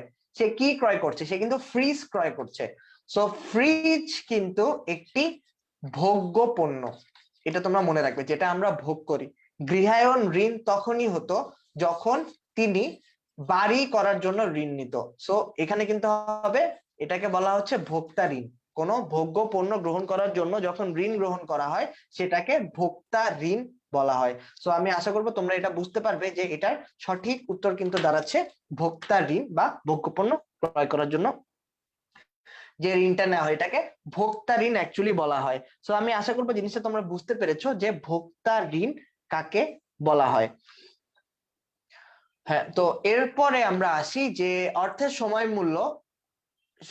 মূল্যের মূলধন ব্যবস্থাপনা, বিনিয়োগ সিদ্ধান্ত গ্রহণ এবং প্রকল্প নির্বাচন। সো এটার ক্ষেত্রে কি হবে, তো এটার ক্ষেত্রে কিন্তু তিনটাই হবে, যে অর্থের সময় মূল্য অ্যাকচুয়ালি হবে যে এটা এক, অর্থের সময় মূল্য বলতে আমরা কি বুঝি, বা অর্থের সময় মূল্যের ক্ষেত্রে কি করা হয়। সো অর্থের সময় মূল্য বলতে আমরা এটাও বলতে পারি যে এখানে এরকম কোশ্চেনটা হবে যে অর্থের সময় মূল্য বলতে আমরা কি বুঝি, সেটা হচ্ছে যে মূলধন ব্যবস্থাপনা এটির মধ্যেও হয়, তারপর হচ্ছে বিনিয়োগ সিদ্ধান্ত গ্রহণ এবং প্রকল্প নির্বাচন। সো এই তিনটাই কিন্তু অর্থের সময় মূল্যের সাহায্যে হয়ে থাকে। সো আমরা কিন্তু এটা ধরতে পারি যে আমাদের এই প্রশ্নের উত্তর কিন্তু এই ঘ নাম্বার হবে, যেটা 1, 2 ও 3। আচ্ছা, তো এরপরে আমরা দেখি যে নগদ প্রবাহ নির্ধারণ করার পর সেটাকে নগদ পণ্যে রূপান্তর করার জন্য নিচের কোনটি প্রয়োজন হয়। তো আমাকে একটু বলো তো এই প্রশ্নের উত্তরটা কি হবে, আমি একটু দেখতে চাই যে এই প্রশ্নের উত্তর তোমরা কি দাও। যে নগদ প্রবাহ নির্ধারণ করার পর সেটাকে নগদ মূল্যে রূপান্তর করার জন্য নিচের, হ্যাঁ, তো ইফতি খান জিজ্ঞাসা করছো যে মূলধন ব্যবস্থাপনা হওয়ার কারণটা কি। অবশ্যই কিন্তু যখন টাইম ভ্যালু অফ মানি করা হয়, এটা জাস্ট আমি আগের কোশ্চেনেরটা বলছি, যে টাইম ভ্যালু অফ মানি করা হয় তখন কিন্তু আমাদের মূলধন ব্যবস্থাপনাও করা হয়, যে আমরা কোথা থেকে অর্থ সংগ্রহ করব, তারপর আমরা যে বিনিয়োগ করব এই বিনিয়োগের বর্তমান মূল্য কি হবে, ফিউচার ভ্যালু কি হবে বা ভবিষ্যৎ মূল্য কি হবে, এই জিনিসগুলোও কিন্তু আমরা টাইম ভ্যালু অফ মানির সাহায্যে নির্ণয় করতে পারি। তো এই কারণে কিন্তু আমাদের মূলধন ব্যবস্থাপনা হয়ে থাকে। আর এই যে প্রশ্নের উত্তরটা, এটার কিন্তু সঠিক উত্তর দাঁড়াবে বাট্টার হার। সো অলরেডি আমরা জানি যে নগদ প্রবাহ নির্ধারণ করার পর সেটাকে নগদ মূল্যে রূপান্তর করার জন্য কিন্তু আমাদের বাট্টার হার প্রয়োজন হয়। সো যারা এই অ্যান্সার দিয়েছো বাট্টার হার, তাদের সবারটা সঠিক, তাদেরকে ধন্যবাদ। সো এই পর্যন্ত ছিল অ্যাকচুয়ালি আমাদের যে টাইম ভ্যালু অফ মানি সেই জিনিসটা। সো আমরা এখন একটু শর্টকাটে ঝুঁকি ও অনিশ্চয়তা এটা সম্পর্কে আমরা জানবো। তো আমি আশা করব যে time value of money related আর কোনো প্রবলেম তোমাদের থাকার কথা না। এরপরেও তোমাদের সবগুলো ক্লাস যখন শেষ হয়ে যাবে, আমাদের শেষ হওয়ার পরেই কিন্তু আমরা একটা দুইটা তোমাদের মডেল টেস্ট হবে এবং ওই মডেল টেস্টের কিন্তু সলভ ক্লাস থাকবে। তো ওইখানেও যদি কোনো প্রবলেম থাকে আমি আশা করব ওখানেও আমরা সলভ করে দিব। তো আমি এই পর্যন্ত আশা করতে যাচ্ছি এতগুলো ক্লাস নেওয়ার পরেও যে time value of money related হয়তোবা তোমাদের কোনো কিন্তু প্রবলেম থাকার কথা না। তারপরে যদি কোনো প্রবলেম থেকে থাকে অবশ্যই তোমাদের যে ওয়েব অপশনটা রয়েছে বা যে কোনো সময় তোমরা কিন্তু এই কমেন্ট বক্সে জানাবে যে তোমাদের এই জায়গায় প্রবলেম। আমাদের কাজই কিন্তু হচ্ছে তোমাদের এই প্রবলেম গুলো সলভ করে দেওয়ার জন্য। তো আমার কাছে অ্যাকচুয়ালি যে কোশ্চেন গুলো এসেছিল সেই কোশ্চেন গুলো একসাথে মিলিয়ে আমার কাছে মনে হয়েছিল যে এই জিনিসগুলো তোমাদের জানা দরকার, তাহলে হচ্ছে তোমাদের যে বেসিকটা সেটা আরো স্ট্রং হবে।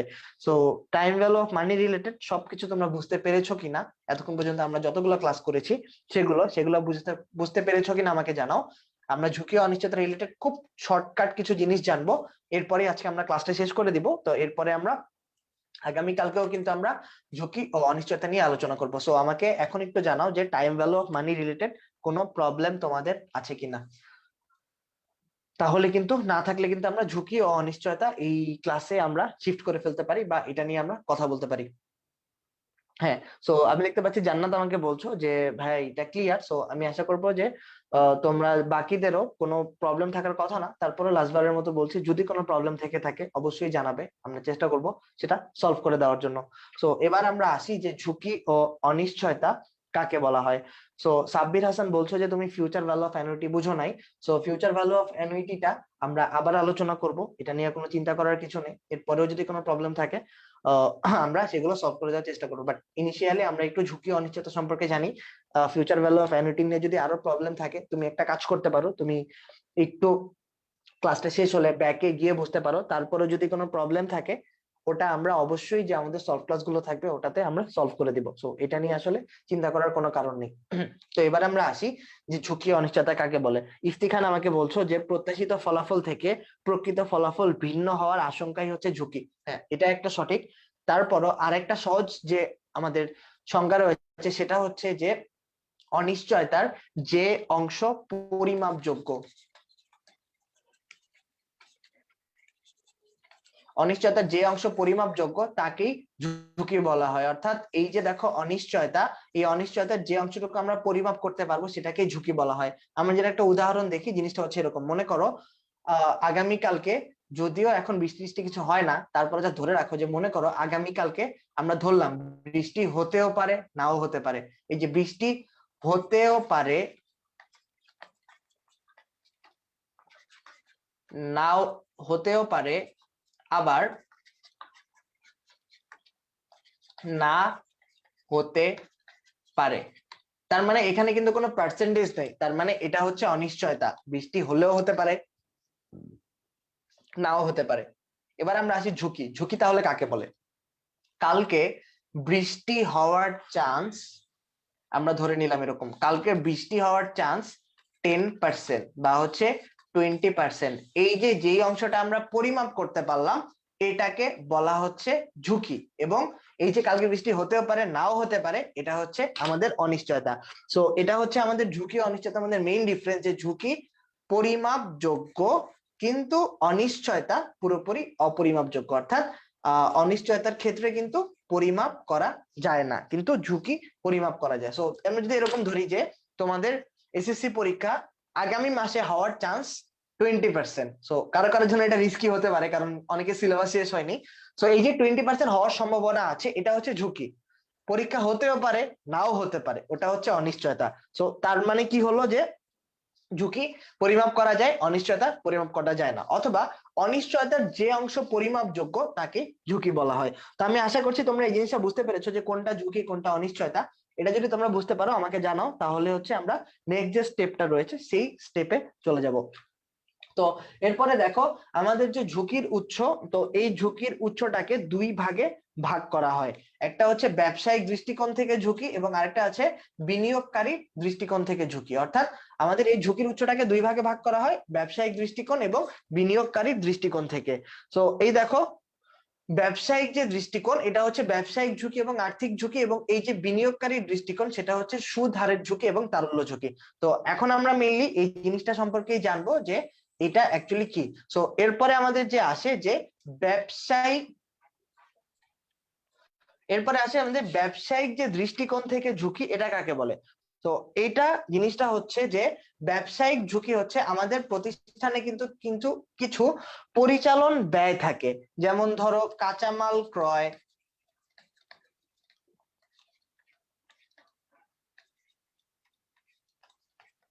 কাঁচামাল ক্রয়, তো তার কাঁচামাল ক্রয়, অথবা মনে করো যে এরকম থাকতে পারে যে শ্রমিকের মজুরি। তো এই যে দেখো আমাদের যে পরিচালন ব্যয় নির্ণয় করার যে ঝুঁকি সেটাকেই বলা হয় আমাদের ব্যবসায়িক ঝুঁকি। তো এই ব্যবসায়িক ঝুঁকি আর্থিক ঝুঁকি সম্পর্কে আমরা কালকে আরো বিস্তারিত জানবো। আজকে জাস্ট এতটুকু তোমরা মনে রাখো যে আমাদের যে ডেইলি যে অ্যাক্টিভিটিস রয়েছে, যেমন মনে করো যে একটা প্রতিষ্ঠানের তুমি মনে করো একটা ছোট মুদি দোকান চালাও, তো ওই মুদি দোকানে কিন্তু ডেইলি কিছু খরচ রয়েছে, তুমি যে জিনিসপত্র কিনবা সেটার খরচ আছে, ধরো তোমার পরিচিত কেউ আসলো তাকে তুমি চা নাস্তা খাওয়াচ্ছ সেটার একটা খরচ আছে। এই খরচটা তুমি যদি বহন করতে না পারো তখন যে ঝুঁকির সৃষ্টি হয় সেটাকে বলা হচ্ছে আমার ব্যবসায়িক ঝুঁকি। অর্থাৎ আমার এই যে পরিচালনগত যে খরচগুলো রয়েছে, এরকম যদি সিচুয়েশন আসে যে আমি ভবিষ্যতে এই খরচগুলো নিরূপণ করতে পারবো কিনা, সেটিকে বলা হয় ব্যবসায়িক ঝুঁকি। এবং আর্থিক ঝুঁকি হচ্ছে এই যে তুমি যে লোন গুলো নাও, মনে করো তুমি 5 লক্ষ টাকা লোন নিলে, 5 লক্ষ টাকা তুমি ঋণ নিলে, সো এই ঋণ তুমি পরিশোধ করতে পারবে কিনা, বা হচ্ছে ধরো ঋণের সুদ 50,000 টাকা। তো তার মানে কি তোমার প্রতিষ্ঠানকে কিন্তু অবশ্যই 50,000 টাকা ইনকাম করতেই হবে এই ঋণের সুদ প্রদানের জন্য। তুমি যদি 50,000 টাকা করতে না পারো তাহলে কিন্তু আর তুমি প্রতিষ্ঠান চালাতে পারবে না, তোমার প্রতিষ্ঠান দেউলিয়া হয়ে যাবে। সো এই যে আমাদের ঋণের সুদ যে মেটানোর যে ঝুঁকিটা রয়েছে সেটাকে আর্থিক ঝুঁকি বলা হয়। অর্থাৎ এরকম যদি কোনো ঝুঁকি থাকে যে আমি ঋণ প্রদান করতে পারবো কিনা সেটা আমি বুঝতে পারছি না, সেটা নির্ণয়, সেটার জন্য যে ব্যয়টা থাকে বা যেটা নির্ণয়ের জন্য ঝুঁকিটা থাকে সেটাকে বলা হচ্ছে আর্থিক ঝুঁকি। তো ব্যবসায়িক ঝুঁকি হচ্ছে আমাদের যে দৈনন্দিন খরচ থাকে সেটা মেটাতে না পারার যে ঝুঁকি সেটা, এবং আর্থিক ঝুঁকি রয়েছে আমাদের যে ঋণ পরিশোধ করার সময় যে ঝুঁকিটা সৃষ্টি হয় সেটা। এরপরে আসে সুদ হারের ঝুঁকি। তো সুদ হারের ঝুঁকি জিনিসটা হচ্ছে এরকম যে মনে করো এরকম হলো যে তোমার, তুমি একটা বন্ড ক্রয় করেছো, তো বন্ডটা তোমাকে বললো যে 10% করে সুদ দিবে, কিন্তু এরপরে বাজার পরিস্থিতির কারণে তোমার সুদের হার চেঞ্জ হয়ে 8% হয়ে গেল ভবিষ্যতে, বা 7% হয়ে গেল। আবার মনে করো তুমি কোন থেকে ঋণ নিলে, তো ঋণের বিপরীতে তোমাকে 10% ইন্টারেস্ট দিতে হতো, এটা হয়তো বেড়ে 12% হয়ে গেল। তো তার মানে কি হলো, এই যে সুদ হারের ঝুঁকি, অর্থাৎ আমি যখন আয় করব তখন হয়তো আমি কম টাকা আয় করছি, আবার যখন আমি ব্যয় করতে যাব তখন হয়তো আমাকে বেশি টাকা দিতে হচ্ছে। এই যে ডিফারেন্সটা হতে পারে এটাকেই বলা হচ্ছে সুদ হারের ঝুঁকি। অর্থাৎ আমার যে আয়ের যে আগের হিসাব ছিল এই হিসাবটা যদি কমে যায় বা হচ্ছে বেড়ে যায়, সো এটাকে সুদ হারের ঝুঁকি বলা হয়। যে মনে করো আমার 10% অর্থ পাওয়ার কথা ছিল, বাট আমি পাচ্ছি 8% বা 7%, অর্থাৎ মার্কেট পরিস্থিতির কারণে আমার যে সুদের পরিমাণ সেটা কমে গেল, বা আমার যেটা দেওয়ার কথা ছিল সেটা 10% দেওয়ার কথা ছিল, আমাকে হয়তো 12% দেওয়া লাগছে, তার মানে আমাকে খরচটা বেশি করতে হচ্ছে। এই যে সুদের যে ওঠানামা এটাকে সুদ হারের ঝুঁকি বলা হয়। এবং এরপরে সবশেষে আসে যে তারল্য ঝুঁকি। এই তারল্য ঝুঁকি জিনিসটা হচ্ছে এরকম যে মনে করো তুমি শেয়ার ক্রয় করেছো 1 লক্ষ টাকার, সো তোমার হাতে কিন্তু ক্যাশ টাকা নেই বা নগদ টাকা নেই। সো তোমার কাছে শেয়ার আছে 1 লক্ষ টাকার। তো তুমি, তোমার টাকার প্রয়োজন, তুমি এই শেয়ারটা যখন টাকার প্রয়োজন তখন আর কনভার্ট করতে পারলে না নগদ টাকায়।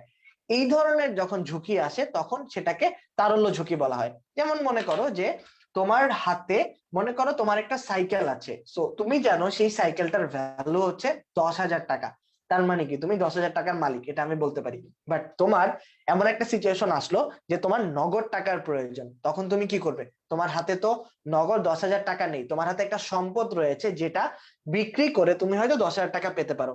তো এই যে যখন টাকার প্রয়োজন হবে তখন বিক্রি করে তুমি ওই 10,000 টাকা যদি না পাও, এই ধরনের ঝুঁকি যখন থাকে সেটাকে বলা হয় তারল্য ঝুঁকি। তো আমি একটু আশা করবো তোমরা যদি এই জিনিসটা বুঝো যে সুদ হারের ঝুঁকি এবং তারল্য ঝুঁকি কাকে বলে, এটা মোটামুটি ধারণা লাভ পেলেই চলবে, কারণ কালকে আমরা এটা নিয়ে আবার আলোচনা করব, তখন তোমরা জিনিসটা আরো ভালোভাবে বুঝতে পারবে। তো এটা ছিল মূলত সুদ হারের ঝুঁকি এবং তারল্য ঝুঁকি। আমরা কিন্তু ক্লাসের একদম প্রায় লাস্টের দিকে চলে এসেছি, আমাদের আর কয়েকটা এমসিকিউ আছে, এরপরই আজকের ক্লাসটা শেষ হয়ে যাবে। তো এই পর্যন্ত তোমরা বুঝতে পেরেছো নাকি আমাকে জানাও, তাহলে হচ্ছে আমরা লাস্ট 2-3টা বা 4-5টা এমসিকিউ করেই আজকের ক্লাস শেষ হয়ে যাবে। তো হ্যাঁ, তো আমি আশা করবো তোমরা জিনিসটা বুঝতে পেরেছো যে এটা কাকে বলে। তো এরপরে আমরা আসো যে তোমাদের কয়েকটা এমসিকিউ, তো এইটার অ্যান্সার দিয়ে দাও তাড়াতাড়ি, যে প্রত্যাশা ও প্রাপ্তির ব্যবধান হওয়ার সম্ভাবনাকে কি বলা হয়? এটার অ্যান্সার একটু তাড়াতাড়ি দাও তো দেখি।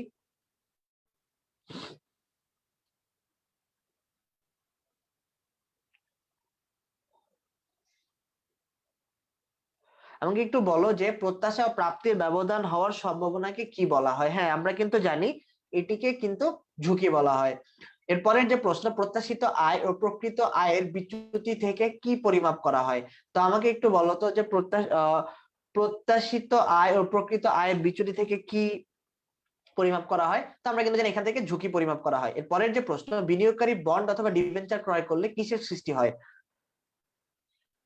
তো আমরা কিন্তু জানি যে বিনিয়োগকারী বন্ড অথবা ডিবেঞ্চার ক্রয় করলে কিন্তু সুদ হারের ঝুঁকির সৃষ্টি হয়, কারণ এক্ষেত্রে কি হয় যে আমাদের কিন্তু সুদটা নাও পেতে পারে, অর্থাৎ সুদ কমেও যেতে পারে, সুদ কিন্তু বেড়েও যেতে পারে। এরপর আসে আমাদের আজকের সর্বশেষ যে প্রশ্ন, সেটা হলো অনিশ্চয়তা কোন কালের ঘটনা। তো এটাই হচ্ছে আমাদের কিন্তু আজকের ক্লাসের লাস্ট একদম কোশ্চেন। আমাকে একটু জানাও যে এটার অ্যান্সারটা কি হবে, যে অনিশ্চয়তাকে কোন কালের ঘটনা বলা হয়? তো আমরা কিন্তু জানি অনিশ্চয়তা কিন্তু হলো একটি ভবিষ্যৎকালের ঘটনা, কারণ ভবিষ্যৎ কিন্তু সর্বদা অনিশ্চিত এবং আমরা জানি না ভবিষ্যতে কি হতে পারে। তো বন্ধুরা, এই পর্যন্ত ছিল অ্যাকচুয়ালি আমাদের আজকের আমাদের third chapter solving class, plus হচ্ছে আমাদের ফোর্থ চ্যাপ্টারের কিছু বেসিক ধারণা। আজকের ক্লাসটা কিন্তু মেনলি ছিল যেটা হচ্ছে যে আমাদের তৃতীয় অধ্যায়ের আমরা যে প্রবলেম গুলো ছিল বা এক্সট্রা জিনিসগুলো ছিল সেটা সম্পর্কে আমরা জানলাম। তোমরা কিন্তু অলরেডি তাহলে তৃতীয় চ্যাপ্টারের যে জিনিসগুলো আছে ওগুলো কিন্তু তোমরা জেনে ফেলেছো সব। তো আমার মনে হয় না এরপরে এইচএসসি লেভেলে গিয়েও তোমাদের খুব বেশি একটা টাইম ভ্যালু অফ মানি নিয়ে চিন্তা করতে হবে। এরপরে আমাদের আসে যে ফোর্থ চ্যাপ্টার রিলেটেড আমরা কিছু জানলাম, কাকে ঝুঁকি বলা হয়, কাকে অনিশ্চয়তা বলা হয়। ফোর্থ চ্যাপ্টার আমরা কালকে ক্লাসেই শেষ করে দিব সবকিছু, এবং এক ক্লাসের মধ্যেই আমরা যত ম্যাথ আছে যত থিওরি আছে সবকিছু সলভ করতে পারবো ইনশাল্লাহ। এরপরে আর আমাদের ফোর্থ চ্যাপ্টার নিয়েও কোনো প্রবলেম থাকবে না। তো আজকে আপাতত আমি আশা করছি যে আর কোনো প্রবলেম নেই তোমাদের, তারপরে যদি থেকে থাকে আমাকে তোমরা জানাতে পারো, আমি চেষ্টা করবো সলভ করে দেওয়ার জন্য। এবং এই লাইভ শেষ হয়ে গেলেও কমেন্ট করে রেখো, আমি কিন্তু অবশ্যই সবগুলো কমেন্ট দেখবো, এবং যদি কোনো প্রবলেম থাকে নেক্সট ক্লাসে আমরা আলোচনা করব। তো আজকের মতো এই পর্যন্তই। কষ্ট করে ক্লাসগুলো করার জন্য তোমাদের অসংখ্য ধন্যবাদ, এতক্ষণ তোমরা মনোযোগ দিয়ে করেছিলে। তো ইনশাল্লাহ কালকে সবার সাথে আবার ঠিক 8টার সময় দেখা হবে, সেই পর্যন্ত সবাই ভালো থাকো, সুস্থ থাকো। আজকের মতো আল্লাহ হাফেজ।